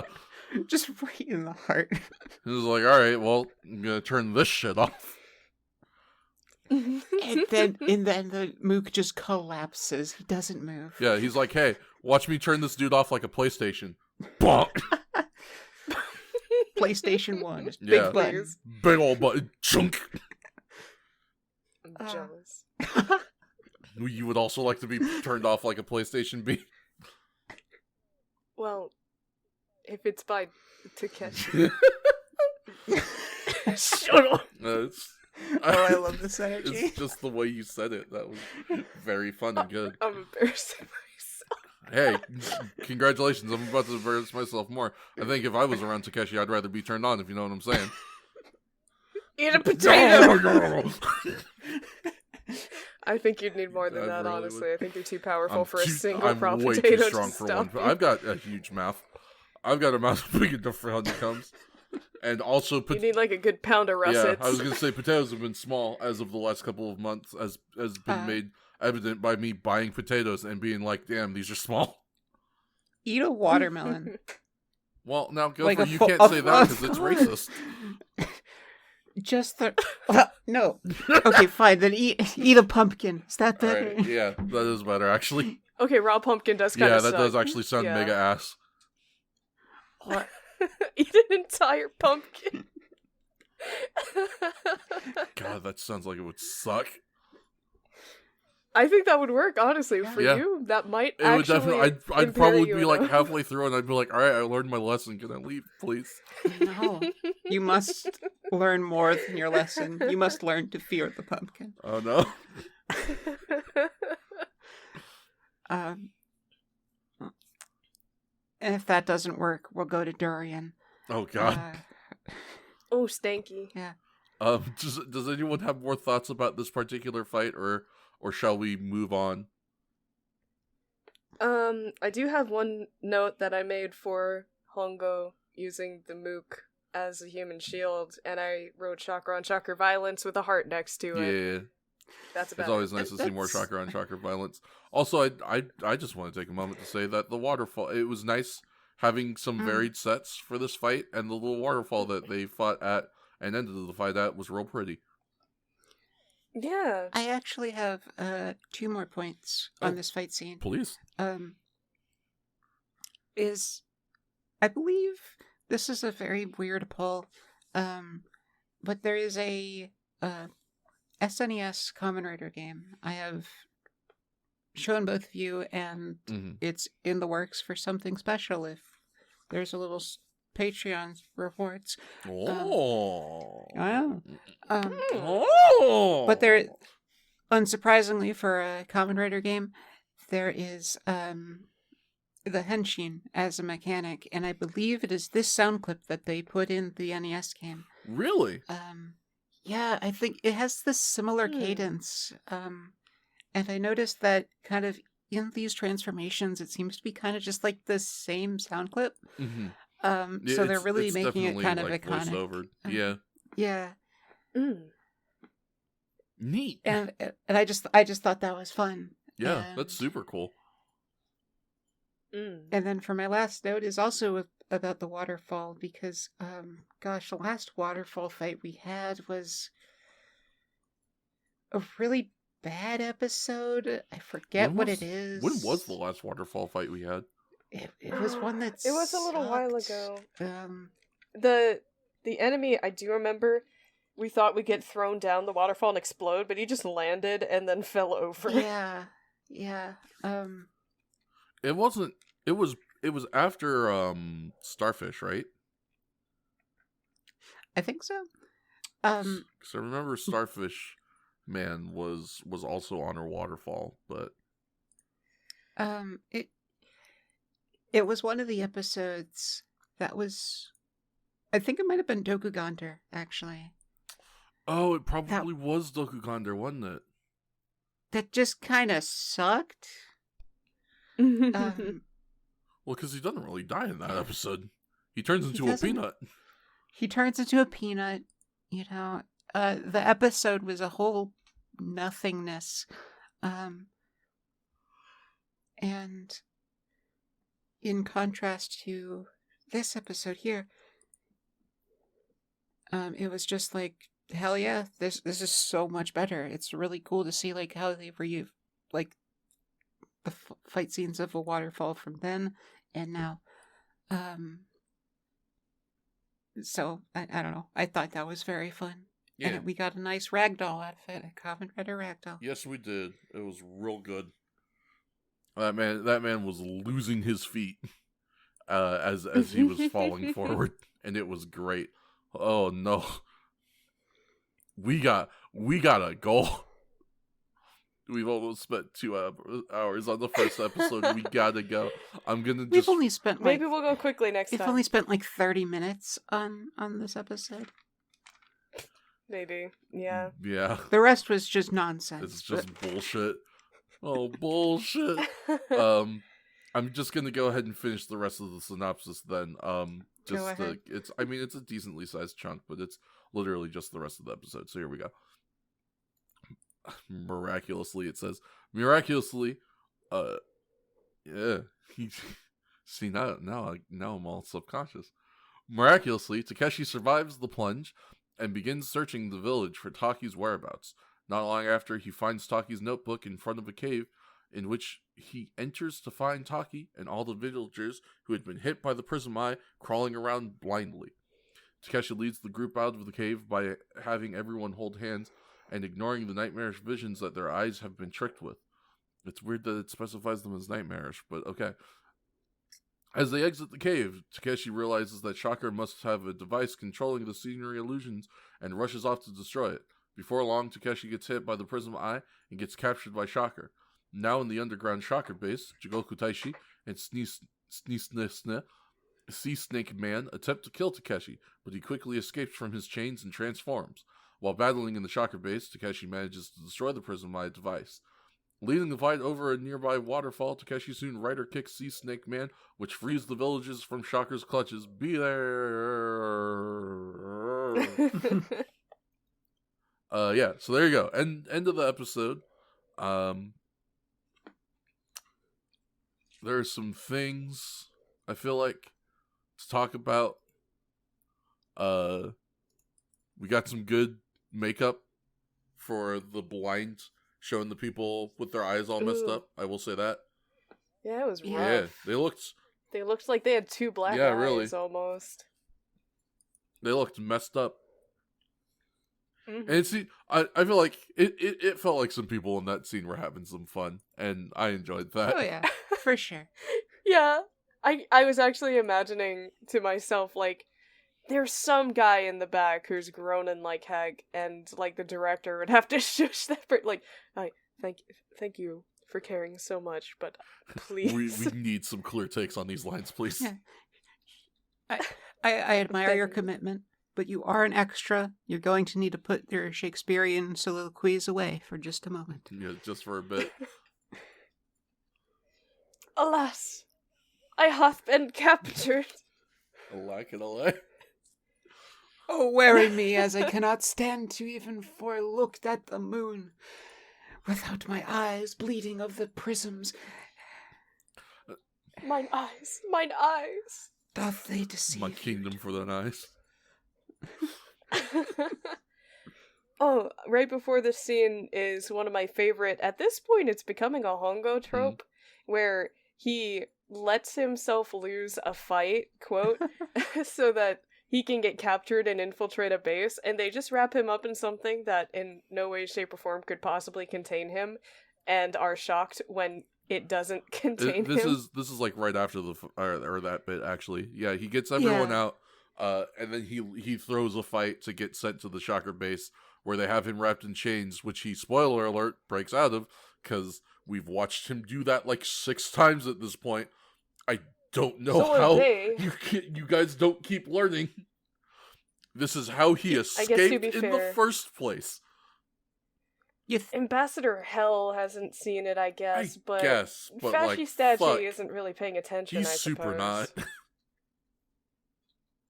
Do you not have like doctor? Well, I guess you wouldn't have doctor's notes or whatever of like, hey, don't break these chains because every single time that happens, the base blows up or everybody in the base dies, so no one's there to write it down.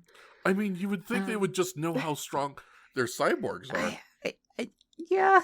Unless Hell Ambassador is literally so far removed from the situation, he doesn't even know that Kamen Rider was an attempt at a Shocker cyborg that went wrong. In which case, doesn't he have egg on his face? I wish he did, then I wouldn't have to look at it. Speaking of... I'd look at the egg instead. I don't know when I wrote this note. I assume it was probably at some point while he was explaining the plan or something. But I did make a note about Ambassador Hell that just said, my man doing faces. Because there was a bit where he was getting real expressive with the facial muscles. And I was like, hell yeah, you go. You fucking go. I appreciate that you guys hate how much this dude sucks. I fucking love Ambassador Hell. I mean...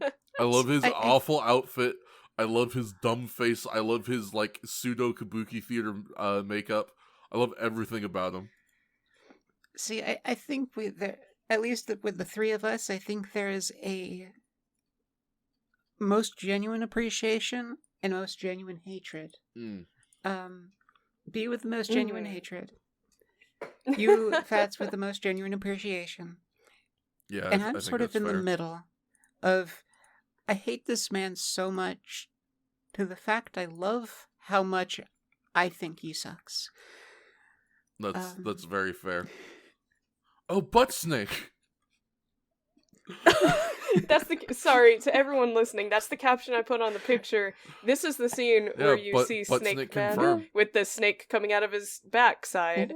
So I put that in the chat just to show, okay, I'm not crazy. This did happen, and I said butt snake. Paste picture. Yeah, congratulations, B-Drops. You are not crazy. Butt snake confirmed. Butt snake. Butt snake is my favorite 80s band. If you'd listened this far, consider commenting butt snake. Yeah, if you in the comments. If you got to this point in the episode, please Along comment with the butt pizza snake. toppings. And also, we're sorry. Please, if you've come this far and haven't commented yet, please comment butt snake amidst your pizza topping predictions. Yeah, by the way. I just think that would be extra funny. Oh, true. Yeah, can I get a fucking pepperoni and butt snake beats? Roll out. Oh, and some of those banana peppers. Yeah, let me get some of the banana peppers. Roll out of banana peppers. Aye, just so pepperoni, and butt snake. Roll out of butt snake. Yeah, son of a bitch. How can you be out of butt snake? I thought this was a proper country. No, we only have a legless lizard butt. I'm just imagining one of those memes of we used to be a country, a proper country, and it's just a pizza place with a taped on, like a handwritten sign taped on the front that says "out of butt snake." I'm on it. Fuck. Anyway, is there much else to talk about before this really good final fight scene? I do like the way, because this synopsis gives it far more pageantry than it gets in the episode. So I love the way that Takeshi fucking destroys the Prism Eye. Because he's just like about to go chase after the Snake Man, and right before he does, he's like, oh wait, right, this. Chop body. Just one chop, it explodes. I'm done here, let's go. Hold up 1 sec, I gotta... Alright, let's go. Yeah, and then we go out into an even bigger and more elaborate waterfall that almost seems like vaguely man-made or something. But the point is, it is a cool set piece, and we do stuff with it. It is wonderful. I joked while we were watching that this would be the scene that the housewives call each other over to eat raw potatoes about. Absolutely. Yeah, they were getting them suits wet. I will say, I do appreciate the, like, right at the beginning of the fight, you see, like, Kamen Rider and Sea Snake Man are at the top level of the waterfall, and the level down below, there's, like, a cave in the back wall of the waterfall, and you watch, like, 4 shocker mooks come out of that cave. It was just a neat effect. It was a dope visual. There are lots of dope visuals in this fight. They do a lot of stuff with water splashes. They throw a shocker mook off of one level into the water pool of like a level below. That was a dope effect. There's a lot of people like getting thrown into the because it's interesting the way this is set up, and the reason why I think it's maybe man-made is because there were like sections that kind of looked like walls, or like kind of like they were raised, that people would walk on, and then it looked like they went into like carved out like square kind of like pool sections. Yeah, this is absolutely a man-made fixture. It seems, but I mean that only helps with the effects, because it looked cool. It looked very dope. And we did a lot of cool whipping and flipping and dipping in it. Yeah, I think my favorite thing was the way they played with the different levels of the waterfall for the choreography, between throwing guys down and having guys jump down. It was very fun. Yeah, we went up and down this waterfall a lot, and it was very neat. And like, there is a second here where you do see Kamen Rider. His foot is just on the edge there. Yeah, like the very beginning, or not the very beginning, but it's like it's the first transition, the first level transition, because that's the one where we can actually like very clearly see how close and how far people are from the edge of the waterfall, and it's a little dicey. we do some footwork there, and it's just like, okay, the feet splashes are making things go over the edge. That's great. Terrifying. Mm. Well, because that's the one where Hongo actually throws a shocker mook over the side of the waterfall and he jumps into the pool below. So I have to imagine the levels probably weren't that like dangerous, but it was kind of, you know, Musabedal, you know, Flying Squirtle fight all over again of like, I'm sure they've got it, but ooh. Yeah. It's like, I know there's still like 40 episodes remaining, and this is 50, the man's still... This is 50 years ago. The man's still alive. Yeah, he's still alive. Actually, this is probably a different actor, to be fair. True. Yeah, this is the dude in the suit, so yeah. This is almost definitely a different guy, but I hope he's still alive. I certainly hope he's still alive.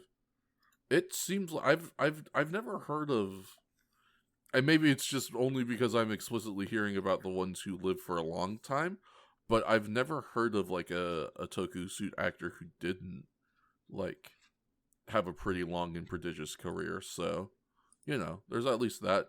I don't know, maybe the ones who don't do it for a long time, or maybe don't live for a long time, don't like, you know, aren't in enough stuff to have like super prodigious careers like that. But the point is, from what little I know, it seems like they take care of their boys, and that's good.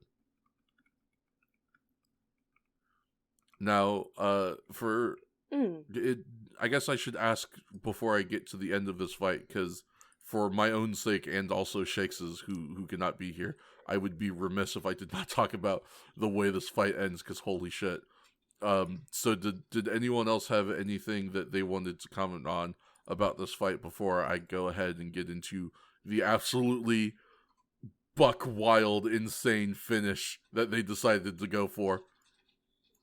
Please go nuts. Yeah, go nuts. Okay, I'm actually pulling up footage to look at it again because I want to make sure that I get it 100% correct. Yes, the Rider back jump. Holy fucking shit, this thing. So Hongo is on the level below. He jumps up to the level above. He lands like kind of pseudo-electric chair style on the back of Sea Snake Man, except he's got like a leg lock secured.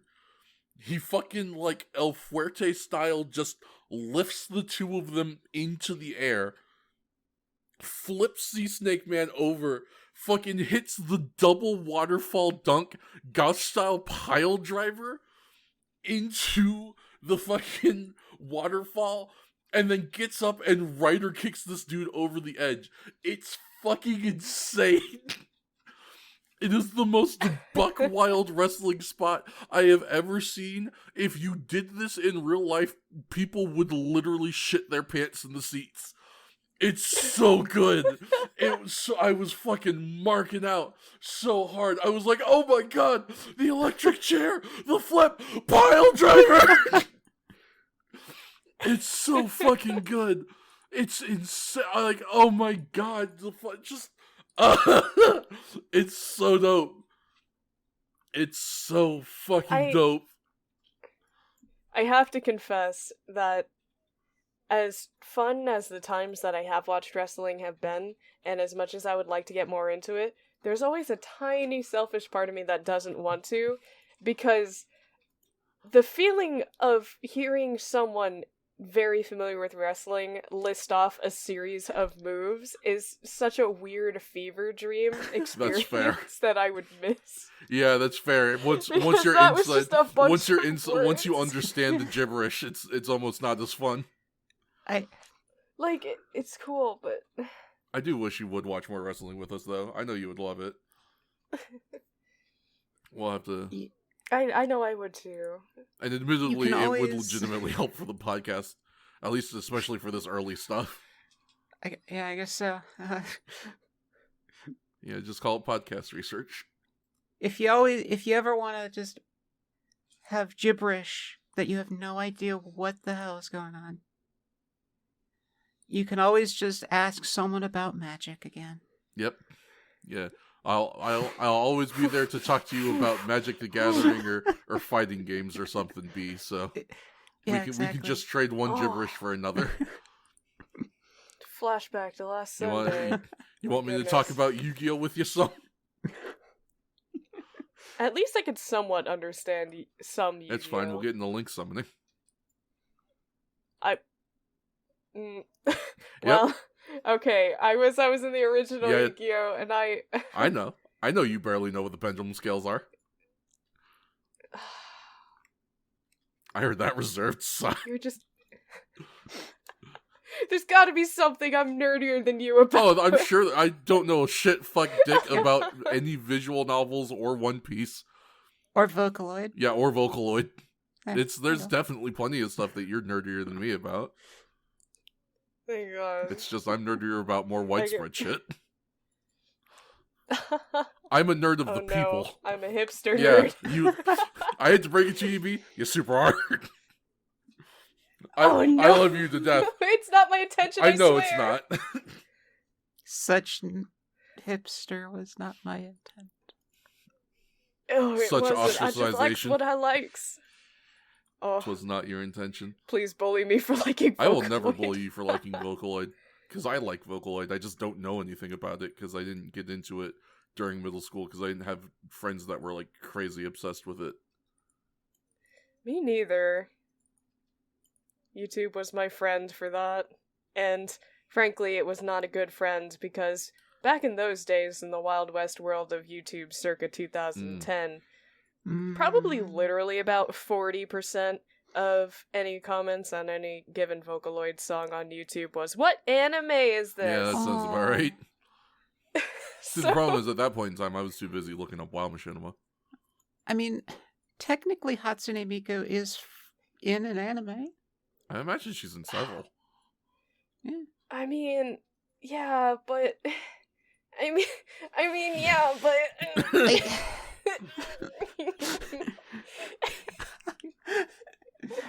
Look, I watched. So I learned that Hatsune Miku is in a movie where they fight Godzilla, and I'm like, hell yeah, that sounds amazing. And then it was somehow boring, Wait, what? right? How do you make Hatsune Miku That's how versus Godzilla boring? By having it be about 50 seconds of the entire thing, because it was supposed to be crossover, because there was also Evangelion there, but it was only in a dream sequence for some reason. What the fuck? Yeah. God damn you, media. It's Yeah. yeah. I had the exact same feeling with a movie. Oh, I guess that was a couple months ago at this point, but I'm still mad about it. I can't believe a movie called Cowboys versus Aliens Oh, yeah. was Oh, boring. yeah. The movie was so boring. Yeah. There are some concepts that you look at and you're like, how How do you fuck How do that you- up? I think people are too afraid to really lean into their own concepts Mm. because American audiences Yeah. have a very strong tendency towards what we call realism, but is actually just being too cynical to give yourself into sincerity at any point in time. You constantly have to be poking fun of yourself and making jokes during heavy emotional scenes so you can break tension. Yeah. Whatever. I have feelings It's- about that. That's all. but, That's a yes. whole other We're talking about podcast. Kamen Rider. Um, Kamen Rider doesn't do It that, doesn't and I like ever. that. it doesn't Most ever. tokusatsu doesn't, and I'm so glad. There is never a point where Kamen Rider takes itself like too seriously, or opposite way. I think it. I don't know what I'm trying to say. There's. It always It doesn't have like it's the willing issues of to like be yeah. itself. Yeah. Tokusatsu like totally completely believes its own shit is the hypest shit ever, and it treats it as such, and that like Mhm. allows it to actually be as hype as it seems like it is, which it is. That was probably an Mhm. awful way to put it, but like, yeah, you don't get a lot of the like, poking fun at your own plot holes, and the cynicism and the having to. I mean, obviously, there's a little like making light of stuff in heavy situations because it's a kids show. Don't forget, it's a kids show. It's for kids. But like, yeah, no, Tokusatsu good, Kamen Rider good. Everybody go watch Kamen Rider. Kamen Rider, good. Please watch Kamen Rider. We watched Kamen Yeah. Rider. Hey, have you heard about Kamen Rider? No. No. You should watch Go it. watch it. Oh, what? No. That fucking kid. I'm glad you found that image. I'm glad I found y'all people, and I'm also going to be glad for this ad break, I think. Shall we sojourn to the ads? Yeah. Yeah. Yeah. Let's go. Yes.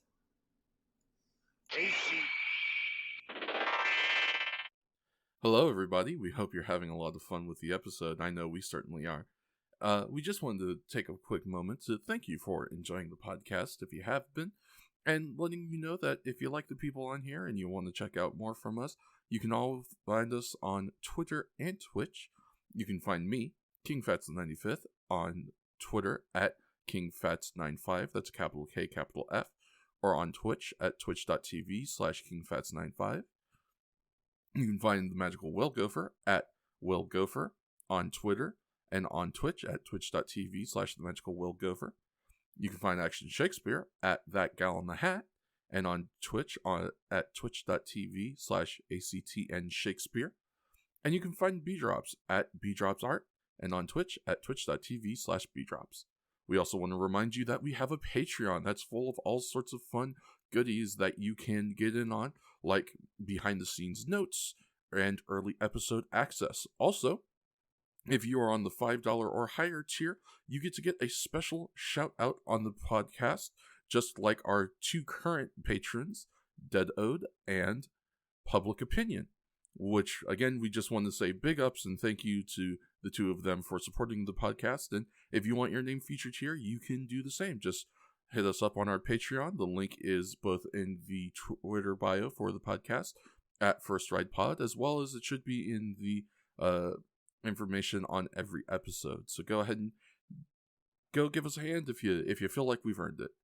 Thank you so much, and we hope you continue to enjoy the episode.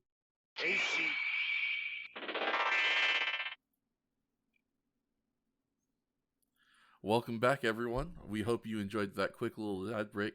Hope you're warm and cozy and snuggly. I know I am. I got hot chocolate, and B's got some hot takes. Hit it, B. It's not a hot take. I was just thinking, why am I so embarrassed to say Takeshi? We already are on a first name basis with Hayato, and I hadn't even thought about that. Oh, And Hayato Taki. is his first name, isn't it? Yeah, Is Taki his first name? I guess, yeah. I think. Or no, is You his... know, I'm pretty No, sure it because is. his name's Kazuya Wait, what's his Taki. full name again? His Kazu- first oh, you're name's right. Kazuya. Oh, no. What's up with Hayato? Hayato's also not his first name. No, it Hayato is. Ichimonji. Ichimonji Hayato? His name, his You're right. given name is Hayato. Yeah, you're right. Hayato is his first name. Huh, that's weird. Yeah, we were on... Wait, so it's Kazuya Taki? Yeah, at least that's why I always show it listed as. Whenever something writes his full So name, then it's it Kazuya Taki. I don't trust the orders. Yeah, I was gonna say I don't know what give. order they're putting it in on the wiki. Some people are... Okay, Kazuya Taki. Taki is his surname. Oh my gosh, we're not on a first name basis with Taki. I guess That's that means okay, we're I don't also mind. not on a first name basis with Tachibana either, huh? No, but he's an older guy. I feel like it's respectful. I mean, it's respectful to do with strangers in general, but he is also like middle-aged, so Yeah. it's even more No, appropriate. yeah, that's fair. Japanese names hard. They're just a little different. They're not hard. Yeah, they aren't like difficult. The problem with Japanese names is like trying to translate them from being written down. Because you never know what sometimes order. people are faithful, Yeah, and sometimes they aren't. exactly. You never know what order people are like writing them in, and that can fuck with you real bad. Because, like, in the manga, the 50th anniversary edition still, he is referred to as Hongo Takeshi. So... Yeah, and that's the Yeah, proper it's the Japanese order of his name, so... But it kind of took me off guard because I'm not used to that Yeah, translation. you're used to Takeshi Hongo, not Yeah. Hongo Takeshi. Yeah. Yeah, usually localizations adjust for that for Western audiences because they know we're not used to that. I just want there to be consistency. Yeah, I wish there was like a We could legend call him- on like the wiki. Takeshi. Takeshi-kun.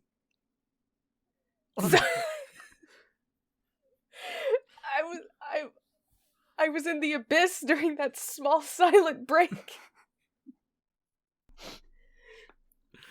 Teetering on the brink of despair. Never despair. Not so long as you have Dazed. Takeshi in your life. You're right. Remember that. Yes, go Remember for that Takeshi loves Mhm. and cares for you. I thought you were about to say something. I was just about to do a Darkest Dungeon quote, but I realized I forgot it. Oh no! The one Oh I no, remembered isn't that... was not the one I thought I was remembering.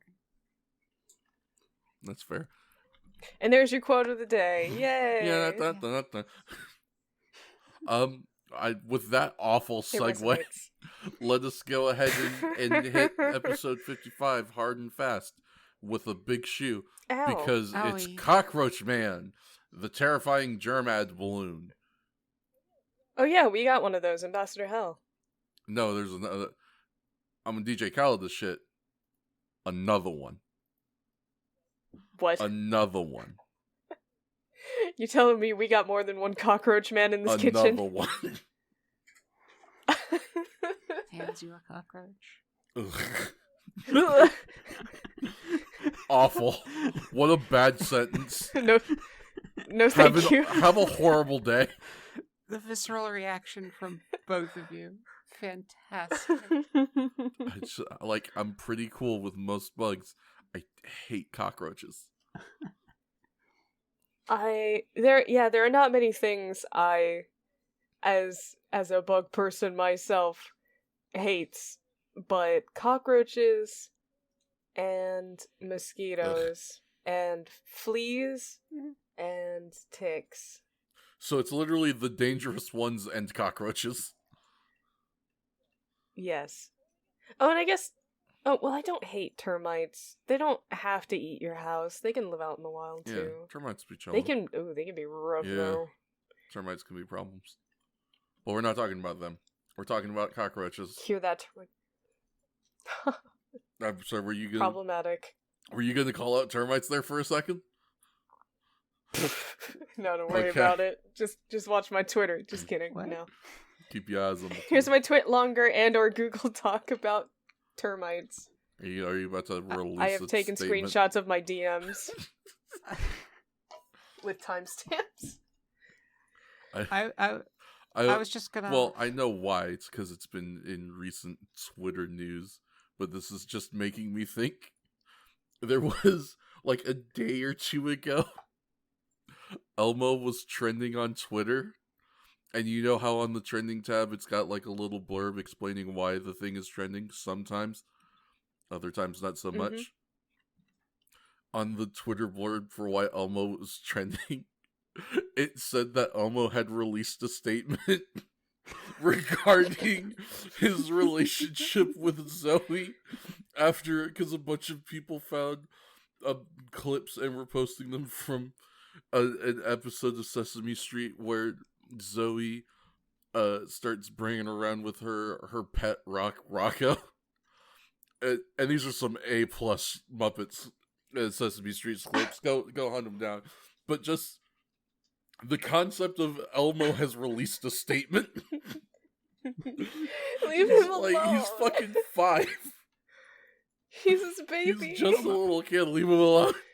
Elmo is still 5? I'm pretty sure. Yes, I mean, he he's not is- going to age up. He's perpetually. He's a puppet. Sorry? You can't age. He still has a bedtime. You can't make Elmo grow up. And a What talk about show. all the other kids who want Elmo? Is he not 6? No, I'm pretty sure he's still like 4 or 5. Maybe 7. He- How old is... He's 5 to 8, somewhere between there. I don't know. He's not aging. Is the point, though? He's just got to be a little guy for all the other little guys. Elmo is 3. Oh. Elmo is Almost 3.5 years old. Elmo is remarkably well spoken for a 3-year-old, I must say. Elmo is a furry red Muppet monster who lives on Sesame Street. Reads the first sentence of the Muppet.fandom.com. Wow. Elmo's Wait a dad second. talked about racism. Wait a second. Oh no. Oh god. Bees activated me for the glory of Mother Russia. That's a sentence. That's it. That's the sentence. It activates my KGB programming. So here's Holy shit.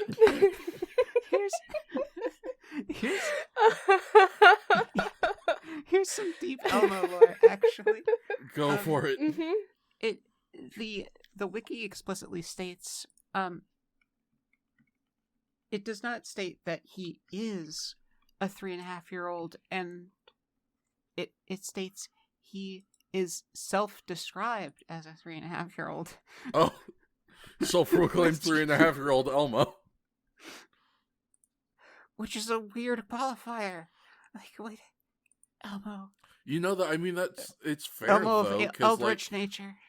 if the Jim Henson Company never gave like a canon answer for Elmo's age, besides like having Elmo maybe say a thing at a time, then just for clarity's sake. Although I suppose that is being a bit pedantic up to a point.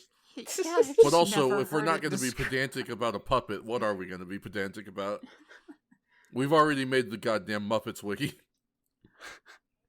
Elmo has a dad, and I think that's worth discussing, regardless of the fact that he talked about racism, just the fact that there is a creature that acted in a way that resulted in the birth of Elmo. Elmo has a mom. Oh, Yeah.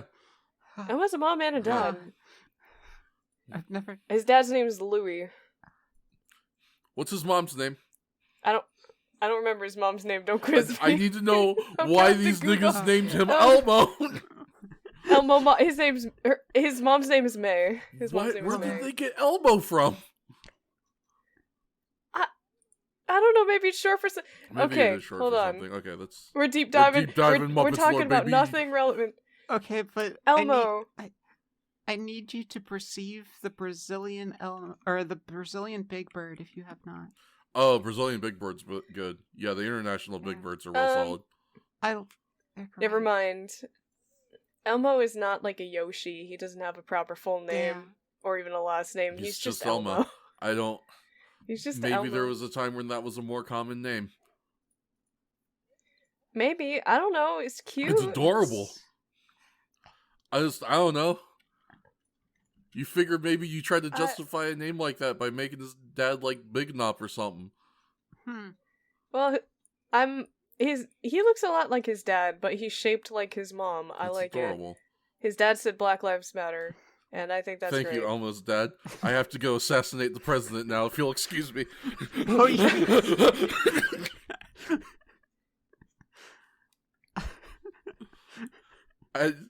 God damn, what a sentence. This is a Kamen Rider podcast. Should we cut all this out? No, we have to keep it in. We do, because it's really fucking funny. If nothing else. You know what? We have to. If we keep this in for no one else, then we're keeping it in for me. Like in a week or like a week and a half, when I have to stay up until like 3 a.m. re-listening to this while playing League of Legends to make sure it sounds okay. So I can relive this bit and be like, damn, that was funny as shit.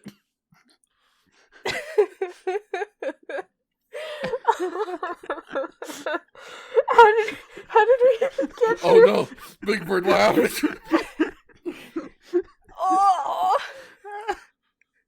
See, I think. Please go on. I think the best part of all of this is I took a nap earlier today, and I think I must have been pinching my shoulders, because every time I start really laughing, I just feel it pull in pain, and it's hilarious. Good. Your punishment for going off topic.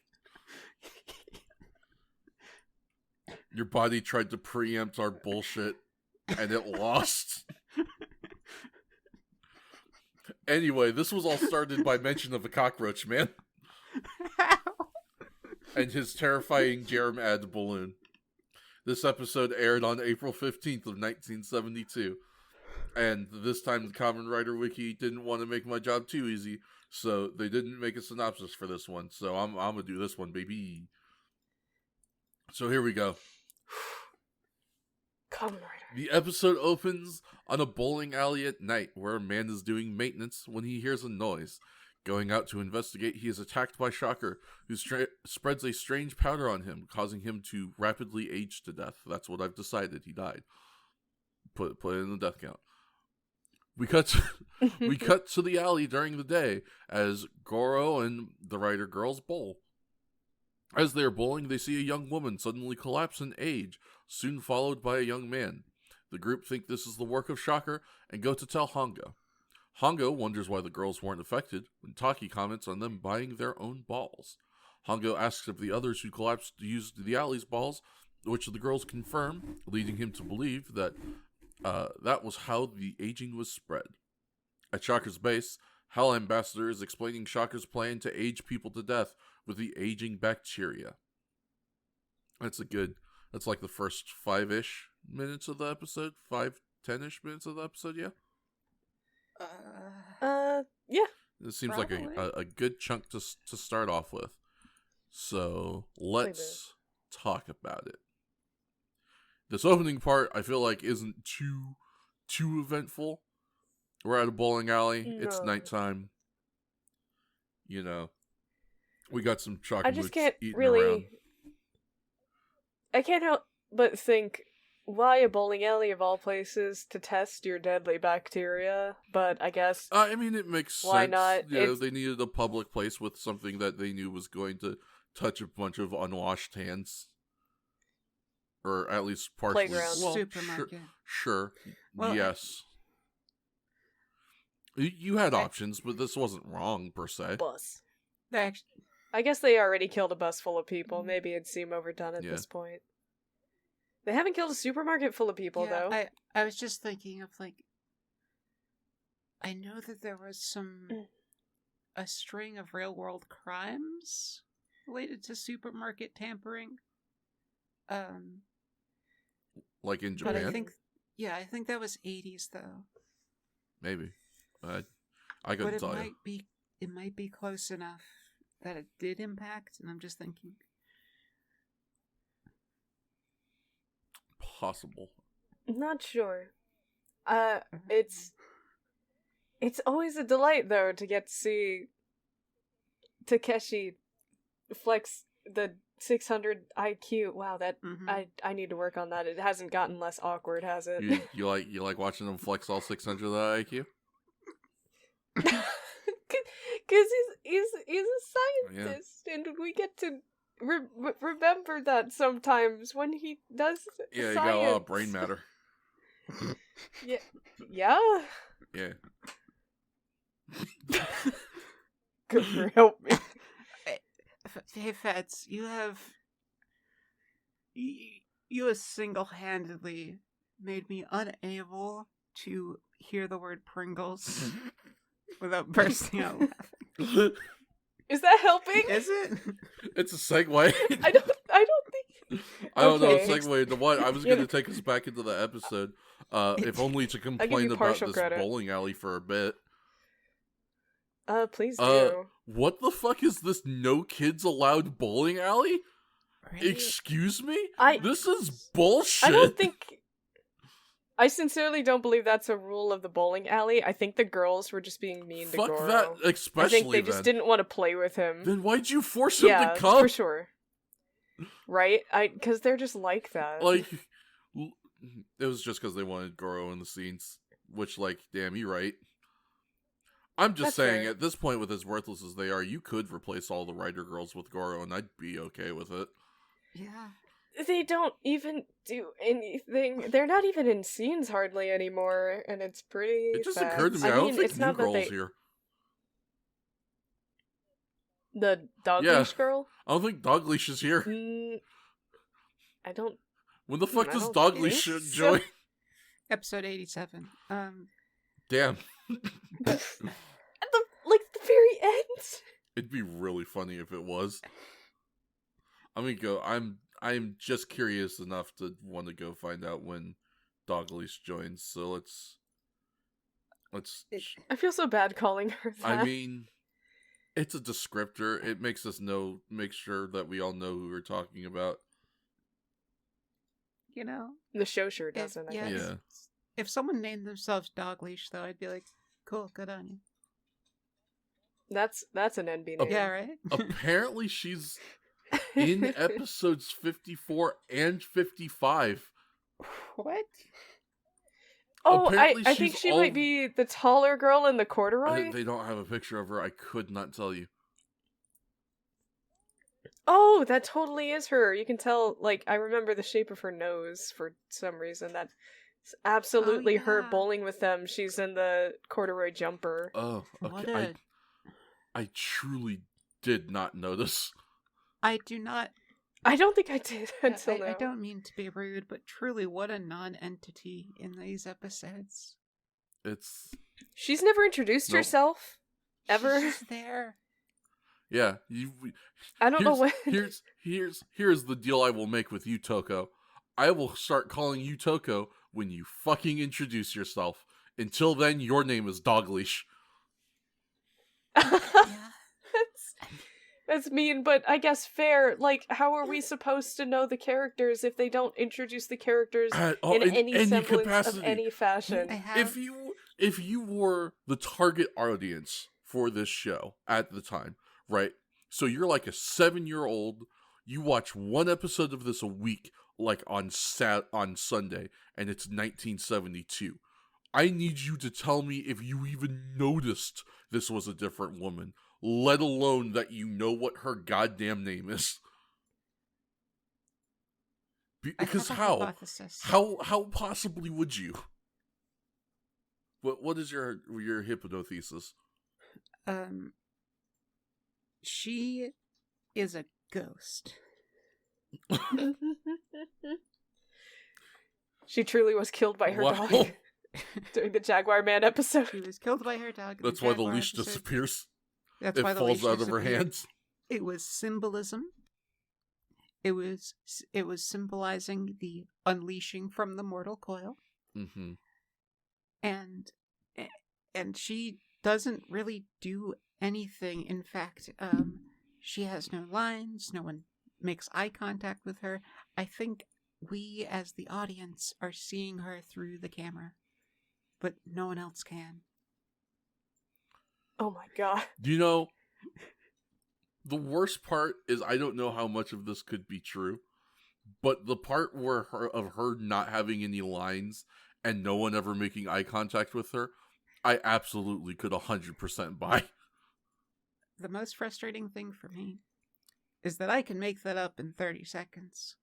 And it's probably going to be more in-depth than any other character development she'll ever get. If you're wondering, this is why Shakes went to South America. Yeah. It's because of shit like this. Yeah. She was like, enough is enough. We need Mari. Yeah, she's going to somehow, like, not find Mari or Ruriko, but somehow find Toko. And it's like, what do you mean? Why is Toko the only one? And, you know, and... It's always been Toko. Oh, just Toko. I hope Shakes is able to find Ruriko and Mari and fucking Shiro in South America and rescue us from our bad rider girls. Shiro, I miss you. Shiro and Mari would get you along were like so thieves. Quality. They'd be great together. They'd be so funny. They'd be so funny. We gotta go. This is already 3 hours. What do you mean? I'm trying to think of if there's anything else to really talk about at this point besides crime scene investigation Hongo. As B said, legitimately it is nice to get to watch old Bruce Wayne flex his smarts, as it were. It is kind of actually... How dare you compare such a drooling idiot to Takeshi? I will destroy you. No, it's fine. Never mind. He's it's not... fine. I think it's actually a more apt comparison, though. because I feel like they are both characters who are kind of largely thought of because of their like physical prowess and like their cool gadgets and stuff, and a lot of people and a lot of writers as a result tend to kind of forget that, like, hey, this person's supposed to be a genius too. No, it's true, King Fats. It's 100% true. I'm only demonstrating the fact that I am a simp. That's fair. We did cover this previously. You are already on record as a quote embarrassing simp. You can always count on me, says B Drops 2021. Oh, I did say that, and it has not ceased to be true, did. so... That was an amazing quote. Thank you for that, by the way. I'll just be sitting around, and I'll just think about that sometimes. Pretty much anytime someone mentions simping for anything, my brain just immediately goes to, I'm an embarrassing simp. You can always count on me. It's one of the few B Drops quotes that lives rent free. It's so quality. Absolutely 10 out of 10. Please give it a home. Thank you. But yeah, the point is, more writers make Takeshi Hongo smart, and more writers make Batman smart. It's part of their characters. Fucking use it. Please. Make Batman interesting. And interesting doesn't mean dark, edgy, brooding, unsympathetic. It doesn't necessarily not mean those things, but if that's your definition of interesting, I'm gonna have to dial you back. Yeah, that's fair. Or at least put some nuance in there. Just sprinkle some in there if you're gonna use all of those. Either that or nuance, lean please. into it, man. Like, you can't just do that, like, I'm dark and brooding and have no nuance, but I'm not gonna go full dark and edgy. You know? Yeah, that's true. I mean, it's, comics. Comics have issues. When you got a bunch of different people writing the same character, inconsistencies happen. I need Batman to rip someone's face off. You need that? You need Bat Slayer? if he's gonna be dark, brooding, and edgy, I need to see more dark, broody edginess. Because I guess if you're gonna go that way, might as well lean into it. If you don't lean into it, go nuts. Then you're not gonna get much of an interesting thing. You're just gonna have kind of like whatever. Yeah. It's far better to be tremendously good or bad. Yeah. Don't fall in the mediocre middle line if you can help it. True that. I know that's... It's sad, because I know that's where most things tend to fall. Mostly because they strive for being good and maybe fall short. But I remember bad things way better than mediocre things, and I have a much more fun time with them. Damn straight. Shoutouts, Star Wars Holiday Special. That shit sucks. Why did they do and I that? love it. Isn't that canon? So bad. I'm pretty sure it is in fact canon, yes. Thank God, honestly. Happy Life Day, everyone. Happy Life Day. God. Speaking of life. Anyway, yeah.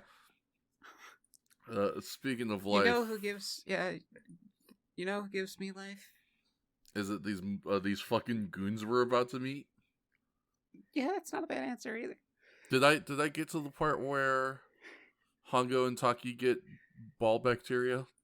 Yes, I'm saying it that way? Yeah. Yes. Okay, cool. They swab up the ball bacteria via like an earwax scraper, We sure are doing that, I mean, it looks like a paintbrush. We sure are just going with this. Yeah. B, what else would you call it?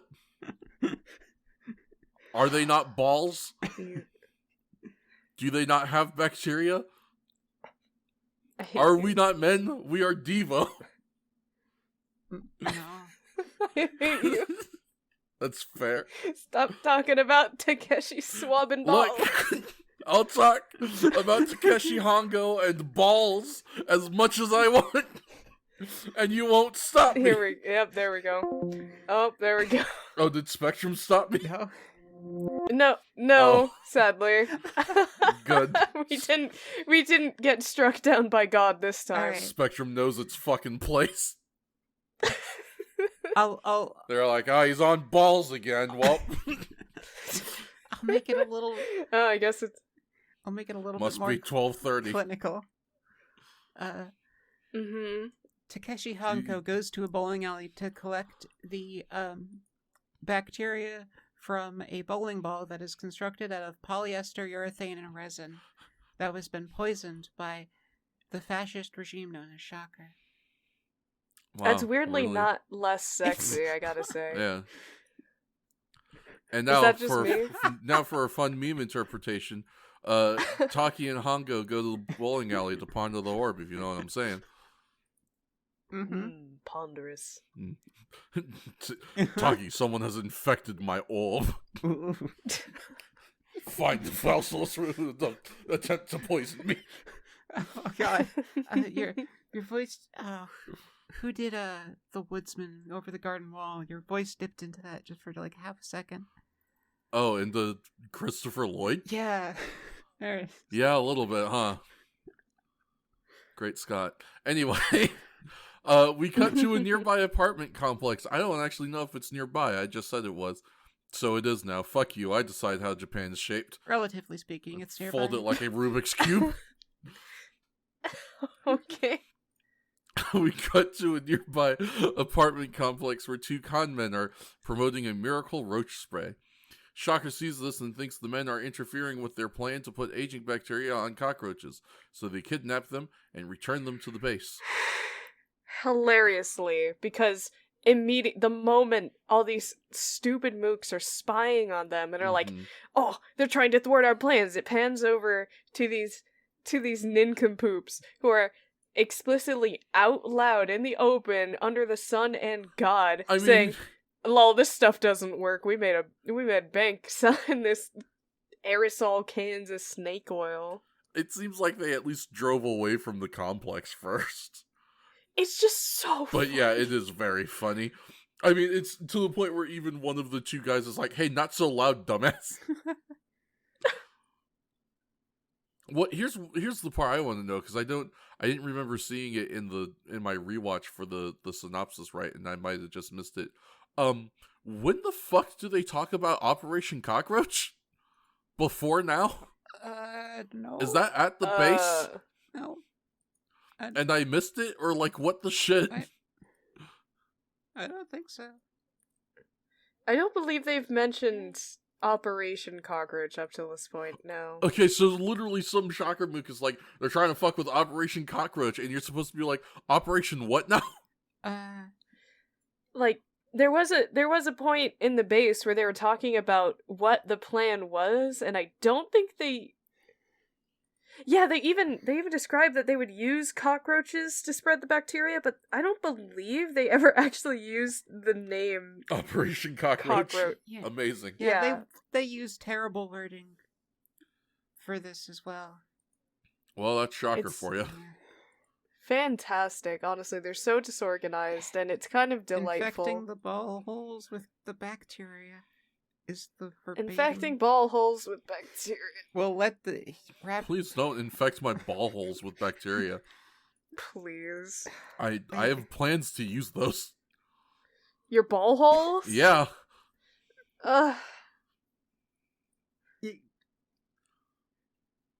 Yeah?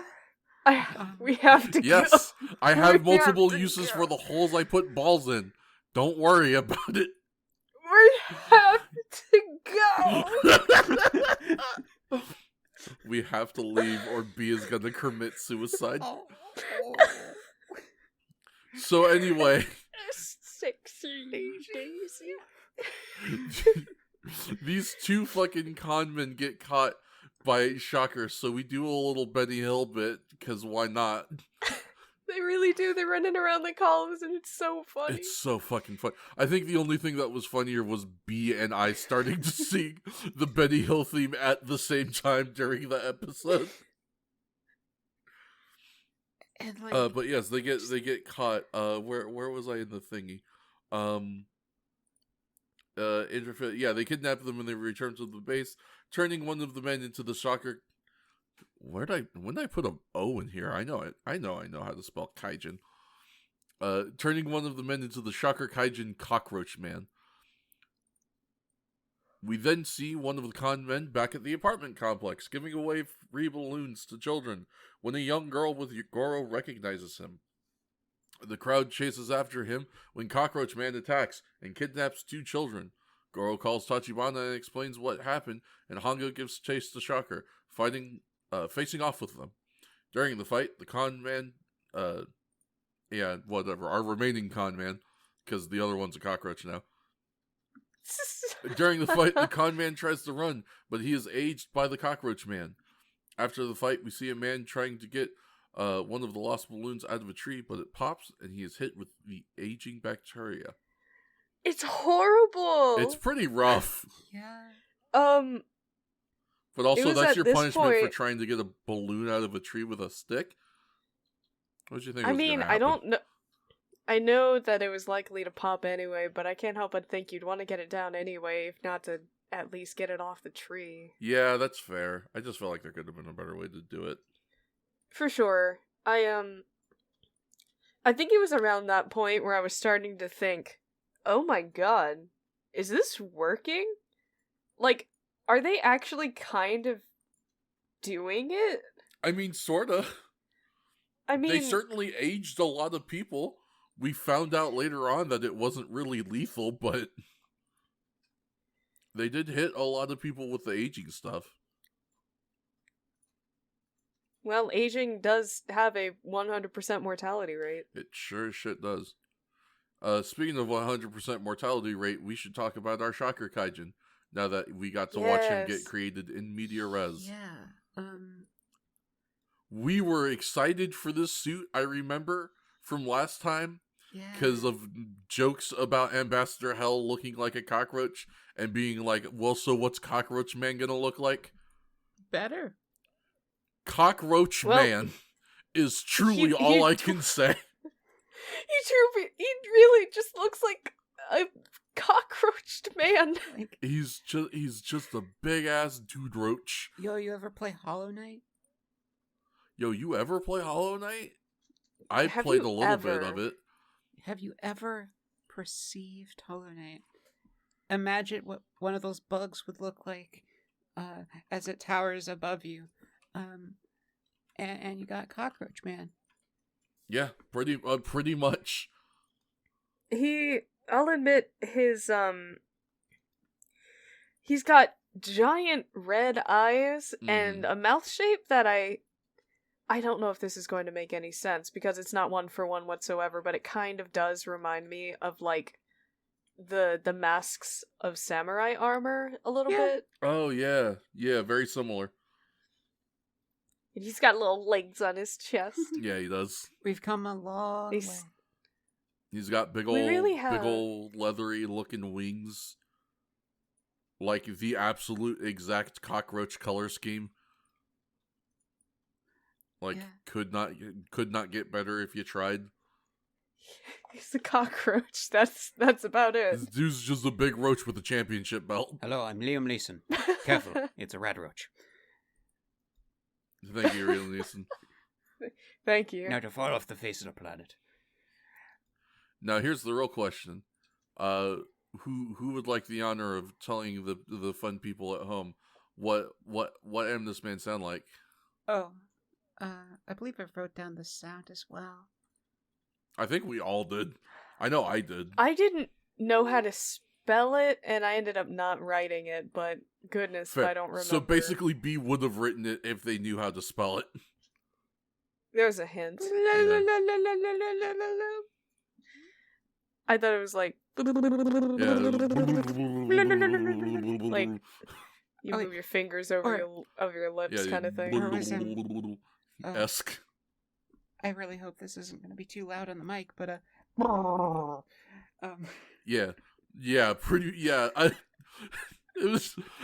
there was just something about seeing this guy and his face reveal and being like, damn, that's a pretty good suit. That's a pretty good mask. And then the first things out of his mouth were like, there's like a...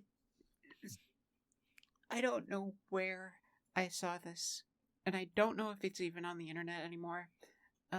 But there's this like weird, edgy bananas in pajamas parody video, and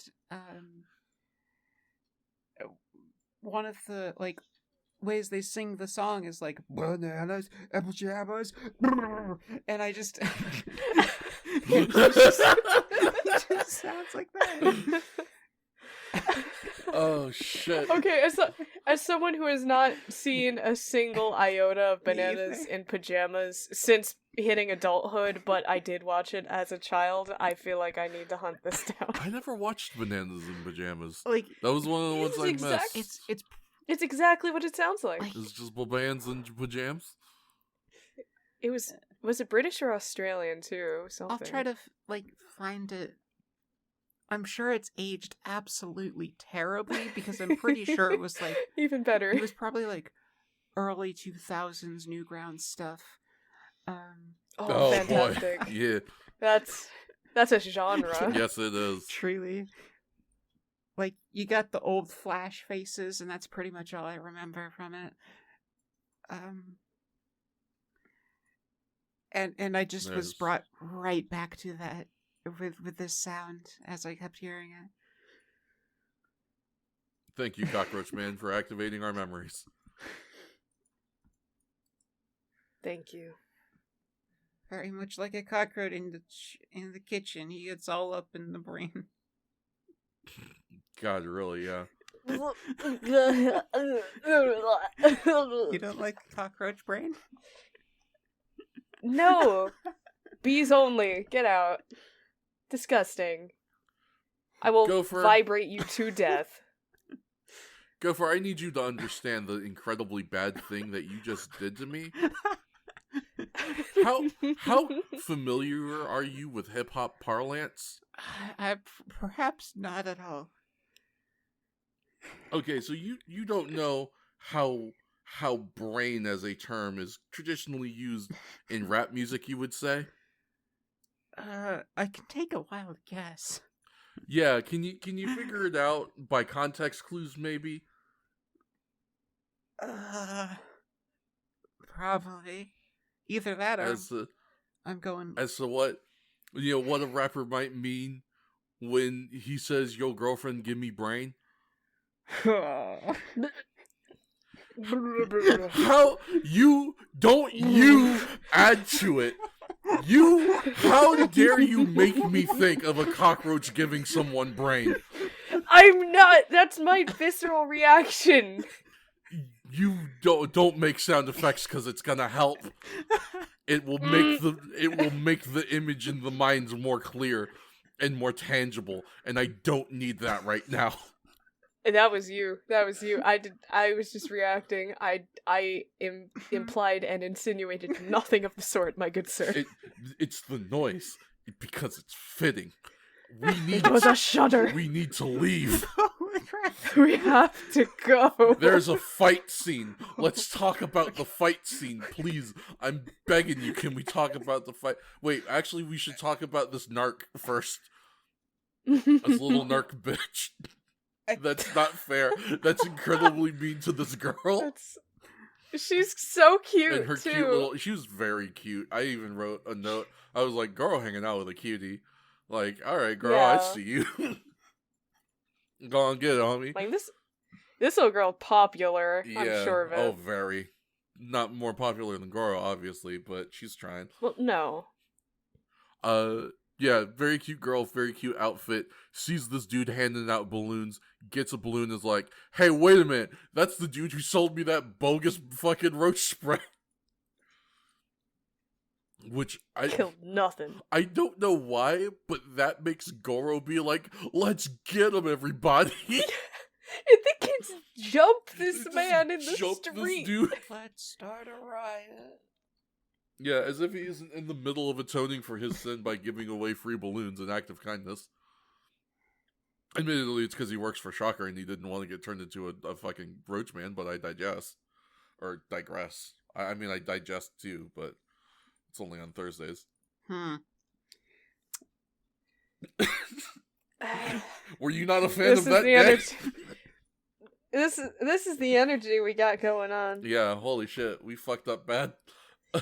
Oh, I feel like it's only going to get worse because It really is. for full disclosure to all the lovely folks listening, we're about give or take an hour past our usual end time. Yeah. Like as in when we're completely done with everything. And we still got more episode to cover. We got We got at least about 14 to 15 minutes of episode. We got a bunch of tangents. We got like 50. We've got like 50 of them scheduled. You know. I thought this episode was gonna go shorter with one less person. I was thinking about it. It was gonna be one or the other. Really? Yeah, it was. I was on God. I would have never guessed. Like there was no way that it was going to be roughly around the same amount of time. I guess that's fair. It was either going to be like a 2-hour one, or it's going to be like a 15-hour one. And... Well, we are rapidly speeding towards 15. Yeah. I do also have a theory that it is because we did not record during our last scheduled session. That's it's been so long. We are pent up a little bit Yeah. with all the tangents, so we are also getting 2 episodes worth of tangents into a single episode. Yeah, we're getting all our juice out. Is there a raw potato that we can use for tangents? No. Mostly because we would go on a tangent about raw potatoes. Again. Yeah. Asterisk. Again. Another one. Fight scene. I need someone to explain to me why either during or after the fight scene I made a note that said "Welcome back, Rick." Who the fuck is Rick? Is it the younger brother salesman? Oh, nope, never mind. I know exactly why I wrote "Welcome back, Rick." We're not there yet. Oh, okay. Is this after they call Tachibana and Honga? I'll explain it when we get there because it's the next part of the synopsis. So we should talk about this fight scene. I think the lead into this fight scene is fun. Because Roachman attacks, Shocker kidnaps 2 kids, they pile into a car, they start driving away. And essentially the inciting action for this fight is Hongo catches up to them, and then Conman, who was driving, realizes that he accidentally drove to a dead end. Bro, I mean Mr. Cockroach? I mean, Goku-san. So everybody has to get out of the car and start fighting Hongo. There was a fun bit that I did make a note about. The note said "flying in from off screen like Ray Phoenix," because there is a very good GIF from an AEW wrestling show where the Lucha Brothers are wrestling, I believe, FTR. And there's a bit where Pentagon is just squaring off with the Lucha Brothers, and the camera is perfectly angled. So Pentagon's brother, Ray Phoenix, just like flies in from out of frame. It looks like he came out of the... I mean, he obviously, like, probably jumped into the ring, but, like, literally, like, it looks like he was flying ahead and then lands into frame. And there's a Shocker Mook that comes in against Kamen Rider the same way. The only difference is he gets kneed in the face. And it's real good. We did some fun with... we had some dirt hills. We had some fun with those in this fight. We hit Kamen Rider with a car, kind of. Yeah, he kind of almost, like, let himself get pinned by a car against a fence. Yeah. I don't know what Hongo was thinking there. Sometimes you just want to feel the hit, you know? I understand. Oh, no. Hongo on this fucking Johnny Cash shit. Hurt himself today. Just to see if he could feel. I understand you, Takeshi. You wound me, sir. Yeah, well... With your car. I was... No, with the, I don't know, with his cyborg strength with the robot Glippus. No, more that I still prescribe the song Heart to Nine Inch Nails, but Oh, fair. That's Yeah. right. Mm. Here's the thing. You gotta understand. I never listened to Nine Inch Nails when Johnny Cash did that cover. I thought it was a Johnny Cash song. yeah, a lot of people did. And like even Trent Reznor is like, yeah, no, it can be his song. I don't care. Well, I mean, shit. Yeah, he's like, That's a pretty big honor. yeah, he's like, you did your song, my song good. I like it. Mm-hmm. Thank you for singing something good, Mr. Johnny Cash. I'm trying to think of other really good bits from this particular fight, but nothing's particularly. We got another human shield bit. We got a human shield bit. There's a mook that just like falls out of the car after it hits the fence. Oh yeah, which is funny. Yeah, that is a good little bit. He just kind of collapses. Ototo Crook is just kind of delightful. This whole scene. Yeah. But between, you think I'm gonna pull over just because you tell me to? Oh no, it's a 10-head. Yeah. to I'm out, bye, and then immediately getting sprayed in the face for being a traitor. Mm-hmm. Yeah, the He's one just surviving fun. Crook is very fun this episode. You know, they remind me a bit of the last set of mooks we got, which were like just Yeah, the the comedy. thief guys. Yeah. They have a similar dynamic. Yeah. Weird that this is the second time it's happened, actually, in hindsight. Wonder if that's going to be a repeating thing. I certainly wouldn't mind. It's been fun every time. Yeah. It's been real enjoyable. Other fun things that I liked during the fight scene there's when the mook that does chase Takeshi down in the car starts doing so, there's a fun shot of just their viewpoint through the windshields as we watch Kamen him Rider running away kind from of run a and dodge car. away. Yeah. Yeah, that's Yeah. a good scene. It's a good bit of the Kamen Rider like scrambling, and then he rolls, and then he gets up and he scrambles again. Yeah, it was a good fight scene all around. Not as good as the second fight scene though, just because there are some bits. We'll get to it, but let's get to the reason why I wrote "Welcome Back, Rick." Because the last thing I left us off with was a guy getting hit with a bacteria when he tries to get a balloon out of a tree. We then get a news report stating there have been more widespread cases. That's what Welcome Back Rick was. It was the return of Japanese Rick Moranis newscaster. Oh yeah.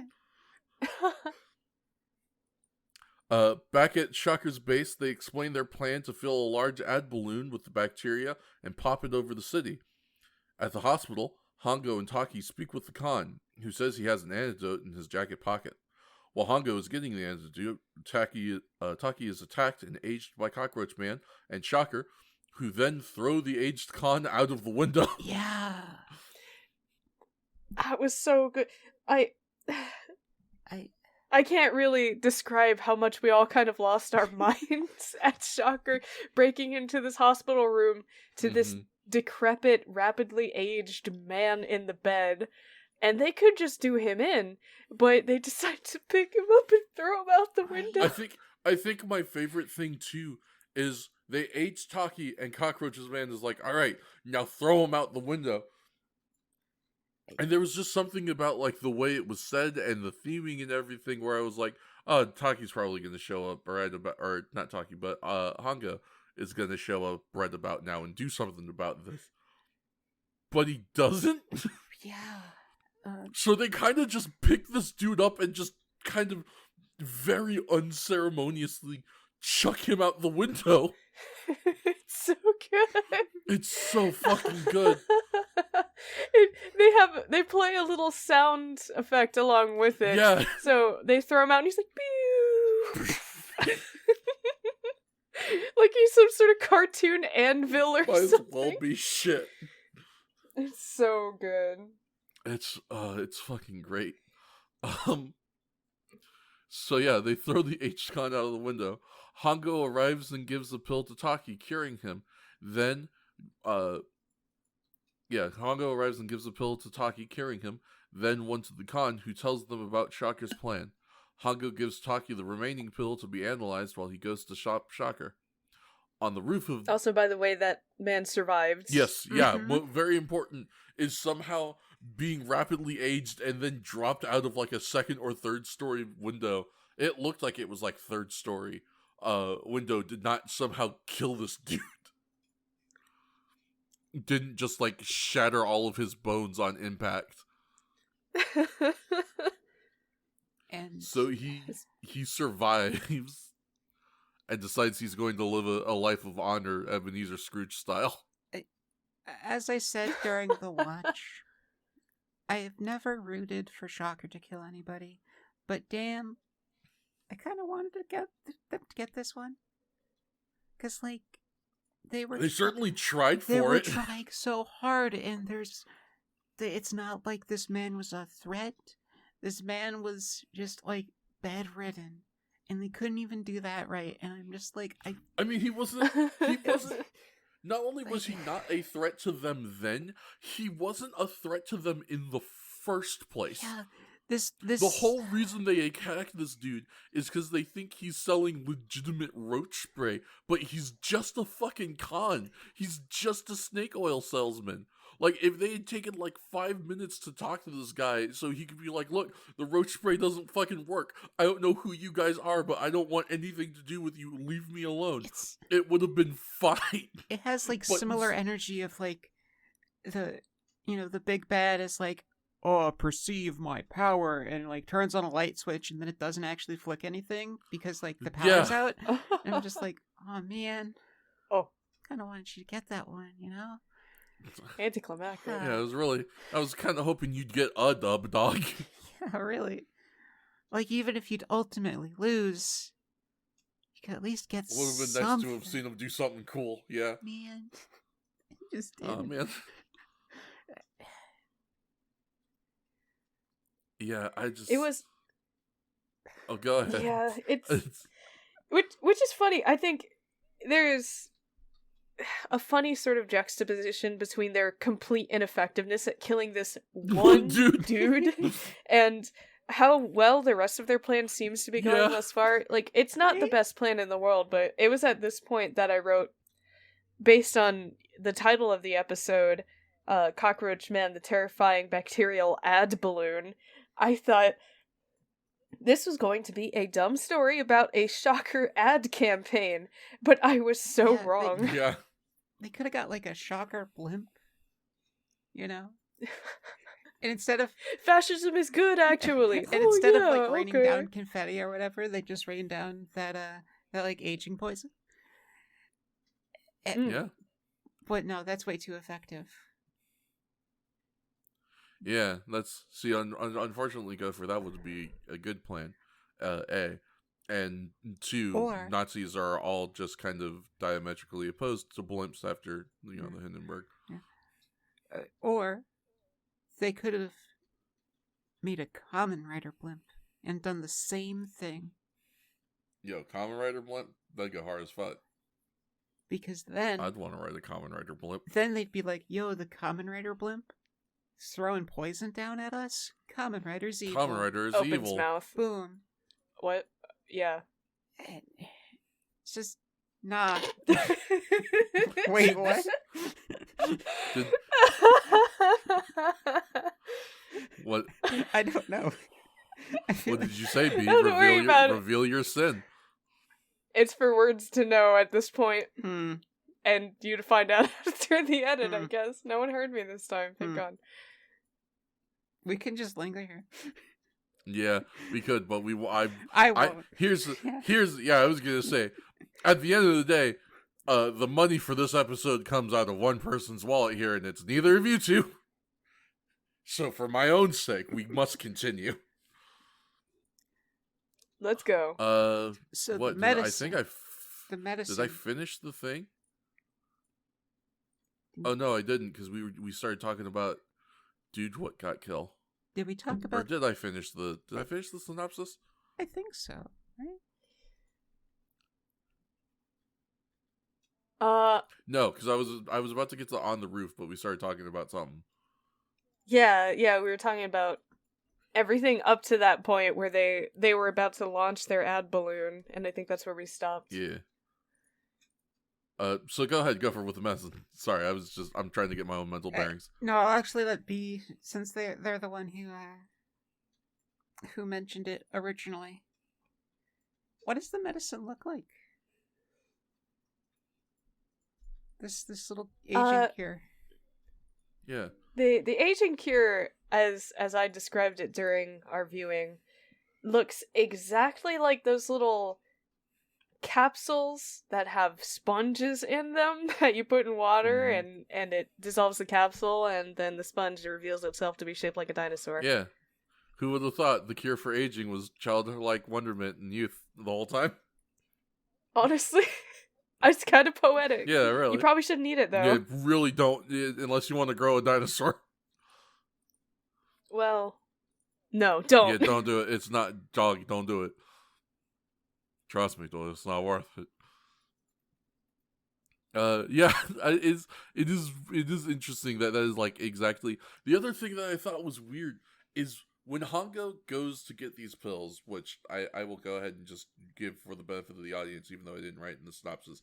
The dude is like, the pills, antidote in my jacket, and Hongo's like, his jacket, that's set to be incinerated to prevent contamination. I gotta go. Huff puffs over to the incinerator that isn't on, throws it open, finds this dude's jacket, digs through it, gets the little capsule of pills. There's definitely only 2 pills in here, except for how magically somehow there's 3. After he feeds 2 people 1 pill each, and then there's still 1 more in there. Like, there is a very clear shot of Hongo holding these pills up to the camera where you can see, unless one of them is like hyper expertly hidden, you can tell there's only 2 in there. But I guess they weren't counting on you paying that much attention, which would make sense, because if you're in the target audience, you're 7, and it's 1972. Yeah, let's be honest. We're currently watching this in higher definition and bigger screens than they ever could. Yeah. Well, some things were not meant to be seen by mankind's eyes. You know, like Malcolm in the Middle's full widescreen original filming. Yeah. Oh, I forgot about that. My God. So weird. Counterpoint, though. Please. When I was 7, I was learning to count, so I would want to be able to count 3 medicines and 3 cured people. So you can get away with all the murder because it's educational. That's it. You know, all right, okay. Death by numbers. No, I'm down with that. See, that's just a good concept, really. Remember, kids, you can get away with murder as long as it's educational. Yeah. Kind of like, yeah, it's just like how you can have like nudity in videos if it's purely educational. Yeah, I mean, that's fair. People will let you do anything for education, even kill somebody. See, children, this is the proper technique. No. Although murder, like consensual or not, is still legal. Yeah, this is true. Just so you know, we're keeping it educational. You cannot murder someone. So here's some education for you. Yeah, it's illegal to murder a person. You cannot murder someone legally, no matter how hard you try. It's fine. All we have to do is at the very beginning say, don't attempt to mimic this at home. That's it. Yeah, kids, don't try this at home. Don't try this at home. Whatever this Boom. is, don't try it at home. Zero liability. Truly the whole of our podcast, do not try it at home. Please. Like, I'm sorry. We have currently 3 houses at high risk of podcast right now, and there doesn't need to be any more.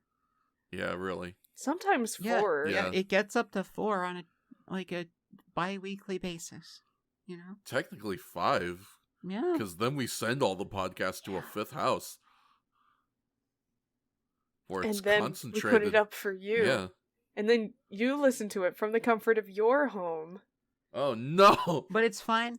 Oh, no. It's like arts and crafts glue. Once it's settled, it's no longer contamination or anything like that. It is all dormant, you know.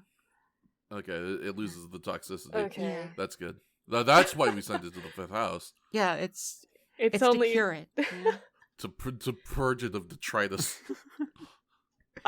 I don't think words can cure what we got. Yeah. I mean, Well, maybe I've not, yet to find a man who can. maybe not this episode, but Certainly not this episode. Anyway, let's finish up the synopsis, shall we? On the roof of the Sun Building, Shocker sets up the ad balloon and is about to let it loose when Kamen Rider arrives and faces Shocker with the help of Taki. After the fight, Taki and Hongo arrive at the hospital and deliver the cure to the aging bacteria, saving the day. Okay, I don't know why my brain hiccuped there. But yeah, that's the end of the episode. We get a nice rooftop fight. We bust out the sticks again, which I was happy about, but also kind of sad about, because there was like 4 different dudes with swords that Hongo could have stolen that he never did. doesn't need them. Yeah. I was just...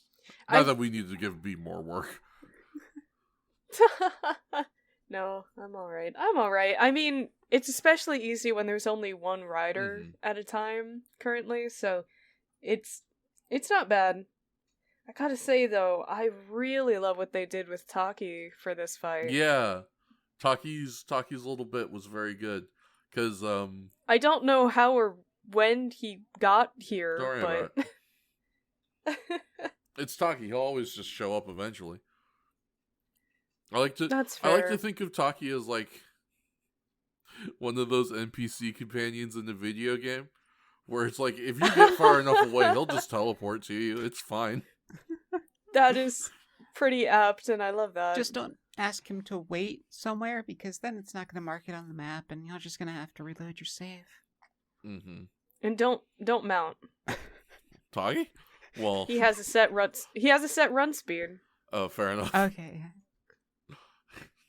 Yeah. I was just gonna say he's spoken for. That's why you shouldn't mount Taki. Anyway. Well, you know what? Maybe I walked into that one. Maybe that was my bad. Look, all you said was don't mount. I was thinking of Endwalker. I understand that now, but I was still talking about Taki.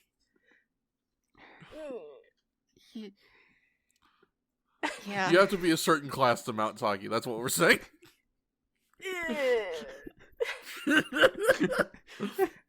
Anyway, Taki's bit in this fight is fun. Because they have that... I guess the plan is to take this ad balloon, let it, like, loose and drift over the city, and then it will auto-detonate and get that bacteria everywhere. So they get as far as... Here's the part that confused me. Is they get the balloon, it's all set up, and then they tie it to something, and then they're like, we're gonna cut the rope. I don't understand why they didn't kind of just let go, but alright. Anyway, they successfully cut the rope right around when Taki shows up. So Hayato, who's able to catch the balloon, is like, here, Taki, you hold on to this. But this is like a real... full disclosure, I have no idea what an ad balloon is. But it seemed real big. So we do some fun float mechanics with Taki. He rider kicks someone. Actually, it's very fun. I don't know if anyone else has any insight on this fight or any insight into what an ad balloon is. If I recall correctly, I'm pretty sure an ad balloon is literally just that. It is tied up on a high place and like a banner is hung from it that displays an advertisement. I see. If I'm correct. So that's why I thought, like, in the title, the bacterial ad balloon, I was like, Shocker got like an ad campaign, wash your hands. Wash your hands. Wash your hands. Turn the page. Wash your What hands. if they said fascists wash their hands, and then it started a crisis because everyone's like, ew, so they stopped washing their hands because they didn't want to do what fascists did? That would be dumb as shit. We all know It would be fascists so don't silly. wash their hands. Yeah. You're so right. They stinky. Yeah. Stinky. They stinky. Yeah, I mean, there was a bunch of good stuff to this fight. I really appreciated the rider kick for this fight, hence why I wrote the note, Yes. call Hongo Vans, because he's off the wall. So, funnily enough, us, again, gonna mention the manga, is Hit me that with it. But in- not too hard. oil, I'm not gonna finish it. in the manga, the man bat, as they call him in this, most likely to avoid trademark, Yeah. is so he picks up Hongo and just is planning to drop him from I don't know, probably plane level or something, in order to kill him. So he doesn't Sure, actually like have you to do. fight. Except because he's wind powered, he's just, as he's gaining momentum, he's just gaining more and more strength. And so instead of crashing, he just smashes onto the ground, standing, completely still standing, and then kicks the Batman just right in the face. It's wonderful. Hell yeah. Yeah. And it really reminded me of this scene because it's also still using that momentum of being transformed in being able to fight like that, and I thought that was really cool. I'm just hey, it's again not intentional, but hey, Kamen Rider It's- That sounds out, so out cool. here doing real cool stuff. So cool. please read the manga. Please read the manga. If not for us, for yourself, because you'll have I a was good time. talking to my co-hosts. Oh, Oh, I absolutely intend Good, to. thank I you. just need to buy it at some point. yeah. I will buy it when I have the money. And I'm not deciding to instead waste that money on vinyls. If you want to It's help not a feed my new vinyl addiction that I have a reason to have now that I have a vinyl player, support the Patreon. Yeah. Please. Blush. Though it does good towards costs, production costs, first and Yeah. foremost. Yes, admittedly.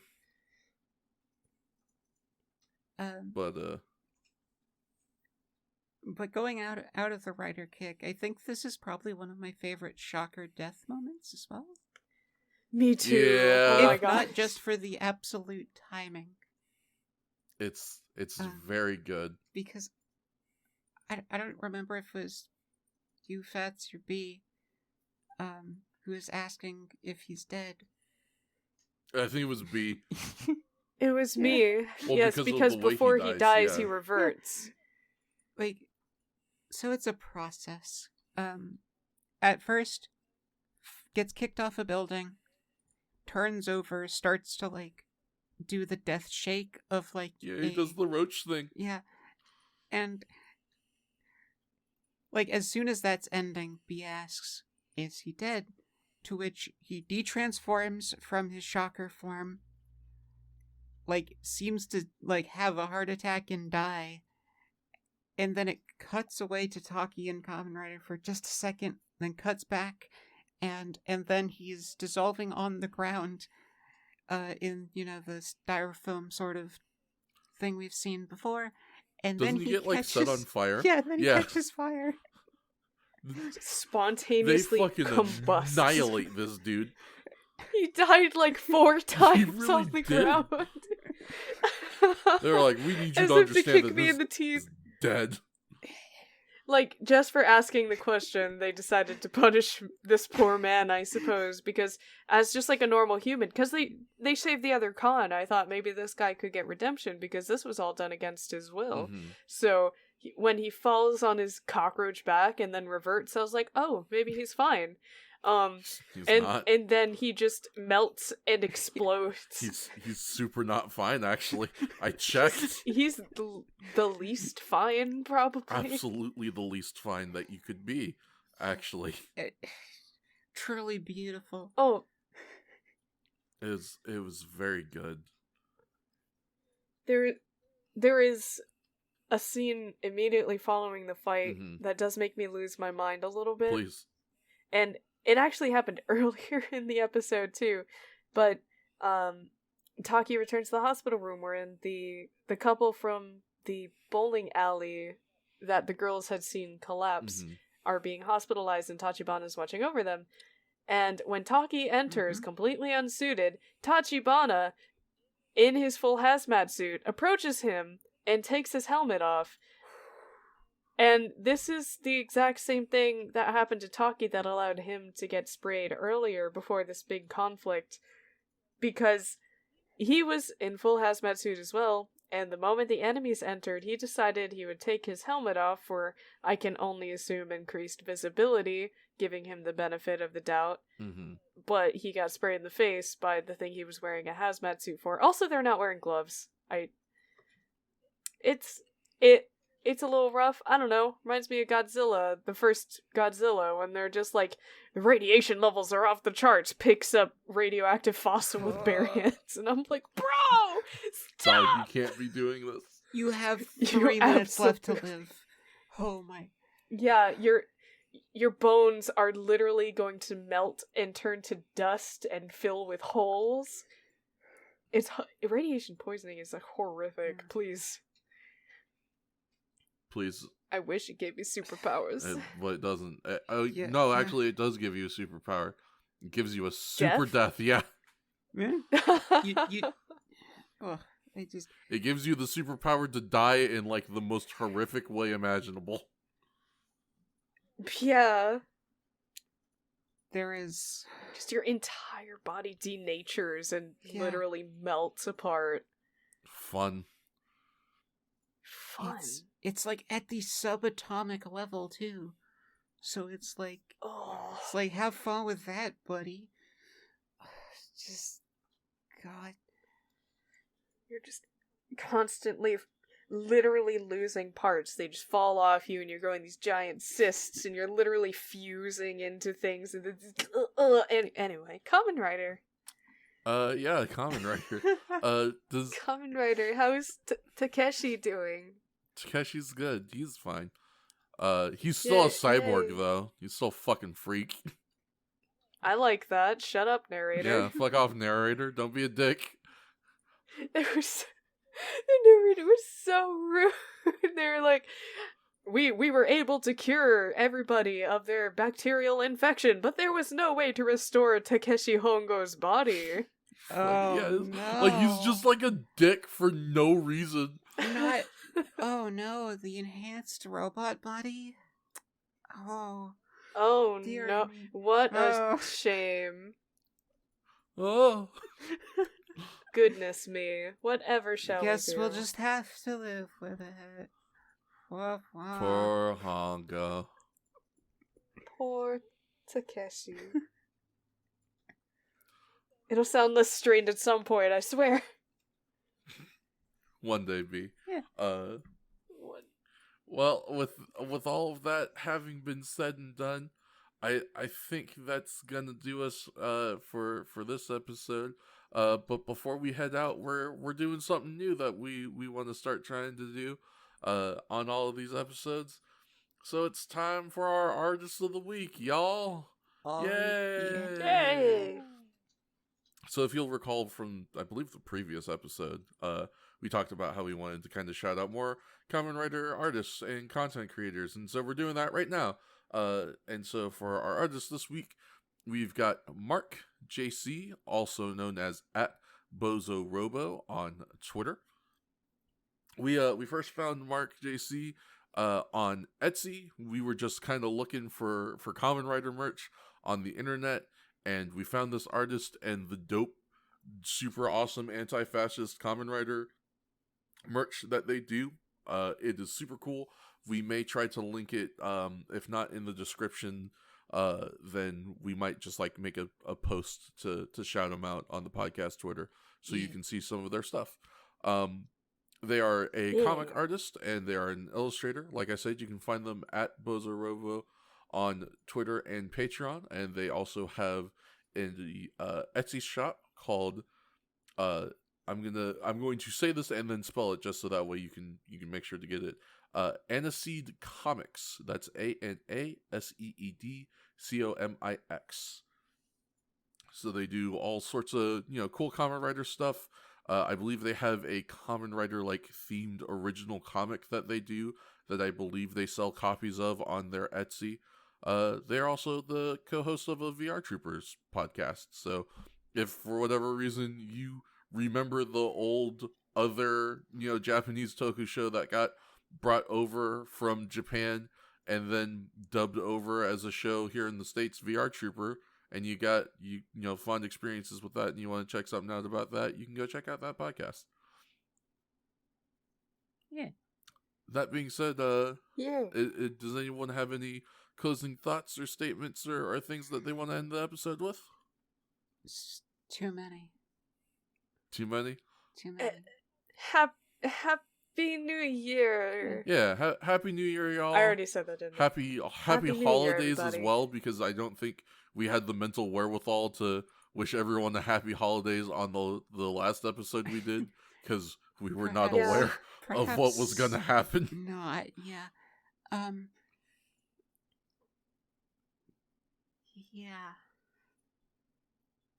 Yeah. Yeah. Thanks Yeah. for sticking with Yeah. us for one Yeah, whole thanks- year. I look Thanks for hanging out Yeah. with this buffoonery for a whole year. We promise to make it better, worse, whatever We'll do our- adjective No, you want we'll- it to be. We'll promise It'll be more. to something. We will absolutely something. As always. Please go ahead, B. I don't know. I'm just mush and ramble. We love you. Thank you. We'll do whatever you want. I always feel like being on track is something we should aim for, but then you all tell us that you like our tangents And very much as one of the highlights of the podcast, so I'm like, I don't want to take them away now. Oh I no. mean, Yeah, selfishly, it's- it's also incredibly fun to just ramble about nothing with people. So, It really like, is. yeah, just like, hey, guys, some good friends, throw us in a room and use Kamen Rider as the backdrop sometimes. But Yeah. I'm sure it'll get better when we know we will not be trapped in this slog for an entire other year. Or we're not going to be trapped for a full year now. We get done with this Kamen Rider in October. And that's Woo. when big changes start happening on the podcast, Yeah. baby. it might actually be November now, but we'll see. Before the end of the year, ideally. Yeah. So yeah, the point is get your ass on the Patreon. Get in that $5 tier. Does $5 get to vote? I think $5 gets to vote, right? We're professionals. Well, that's a very, very good question. And because I am in charge of the Patreon, I in fact know that the $5 tier is in fact not enough to get you onto the vote. You're going to Okay, get that. you got to give us $10, $10 but you tier. get to vote. Uh, You get to have a say in what we Yeah. watch next once we are finally done with Kamen Rider. I mean, it's full disclosure, we're gonna watch more Kamen Rider. That's not gonna. But you get to change. tell us which But ones, yes, you get and then to vote on it. You get to put up suggestions. I'm sure it's probably a little early to be thinking about this, but I've just had thoughts about it since last year. And so I might as well just kind of full disclosure them. I imagine probably what we'll do is each member of the podcast will pick one Kamen Rider they are interested in watching. and then we will take the suggestions from the patrons, and we'll just put all of those up in a poll, and whichever one obviously gets the most votes will win. And I don't know if I'll have time to do anything original for the 1 year anniversary uploading wise. However, I might still have the initial, very early, never before seen original placeholder art for this Oh podcast. wow. Ooh. Yeah. That'd be a nice That's that'd be a special. nice piece to put up for sure. And if I still do have that, I'll throw it up on the Twitter for 1 year. Yeah. Again, yeah, not to try and get too mushy and waste too much time on stuff we've already said, but thank you so much for hanging out with us for a whole year while we did this. This is, if I can get a little mushy or just for a second, 2021 was kind of like a weirdly positive year for me, and this is a huge reason why, is because like I started the thing and it was like it worked and it was appreciated and well received by people, and it didn't like just totally fall on its own face and blow up and go totally nowhere. And so like thank you for making what was probably objectively like a pretty shitty year for a lot of people like actually pretty good for me, because like there was a lot of big like steps and achievements I got to achieve in 2021, and this was one of them. So thank you for being a part of that, and I hope you stick around for another year. I love Kamen Rider. I love talking about Kamen Rider, so I'm going to keep doing it for as long as I can. I'm hopefully going to keep doing it with these specific people and Hell Chicks, yeah. even though she's not here, for as long as they will let me. I am insanely looking forward to when we finally get done with original Kamen Rider, because I mean, again, no hate against it, nothing that I dislike about it or anything, but God, am I so excited to share more like modern Kamen Rider with you guys. So I like every day we get closer, or every day I watch some modern Kamen Rider thing with like another friend, I'm just like, God damn it, I can't wait to show this to like B and Gopher and Shakes. So very, very excited for what the future holds for this year. We hope you are too. If you are, stick around, maybe throw us some money on the Patreon if you're so inclined. And until we see you again, always remember that if you can't believe in God and you can't believe in Buddha, you can always believe in Kamen Rider.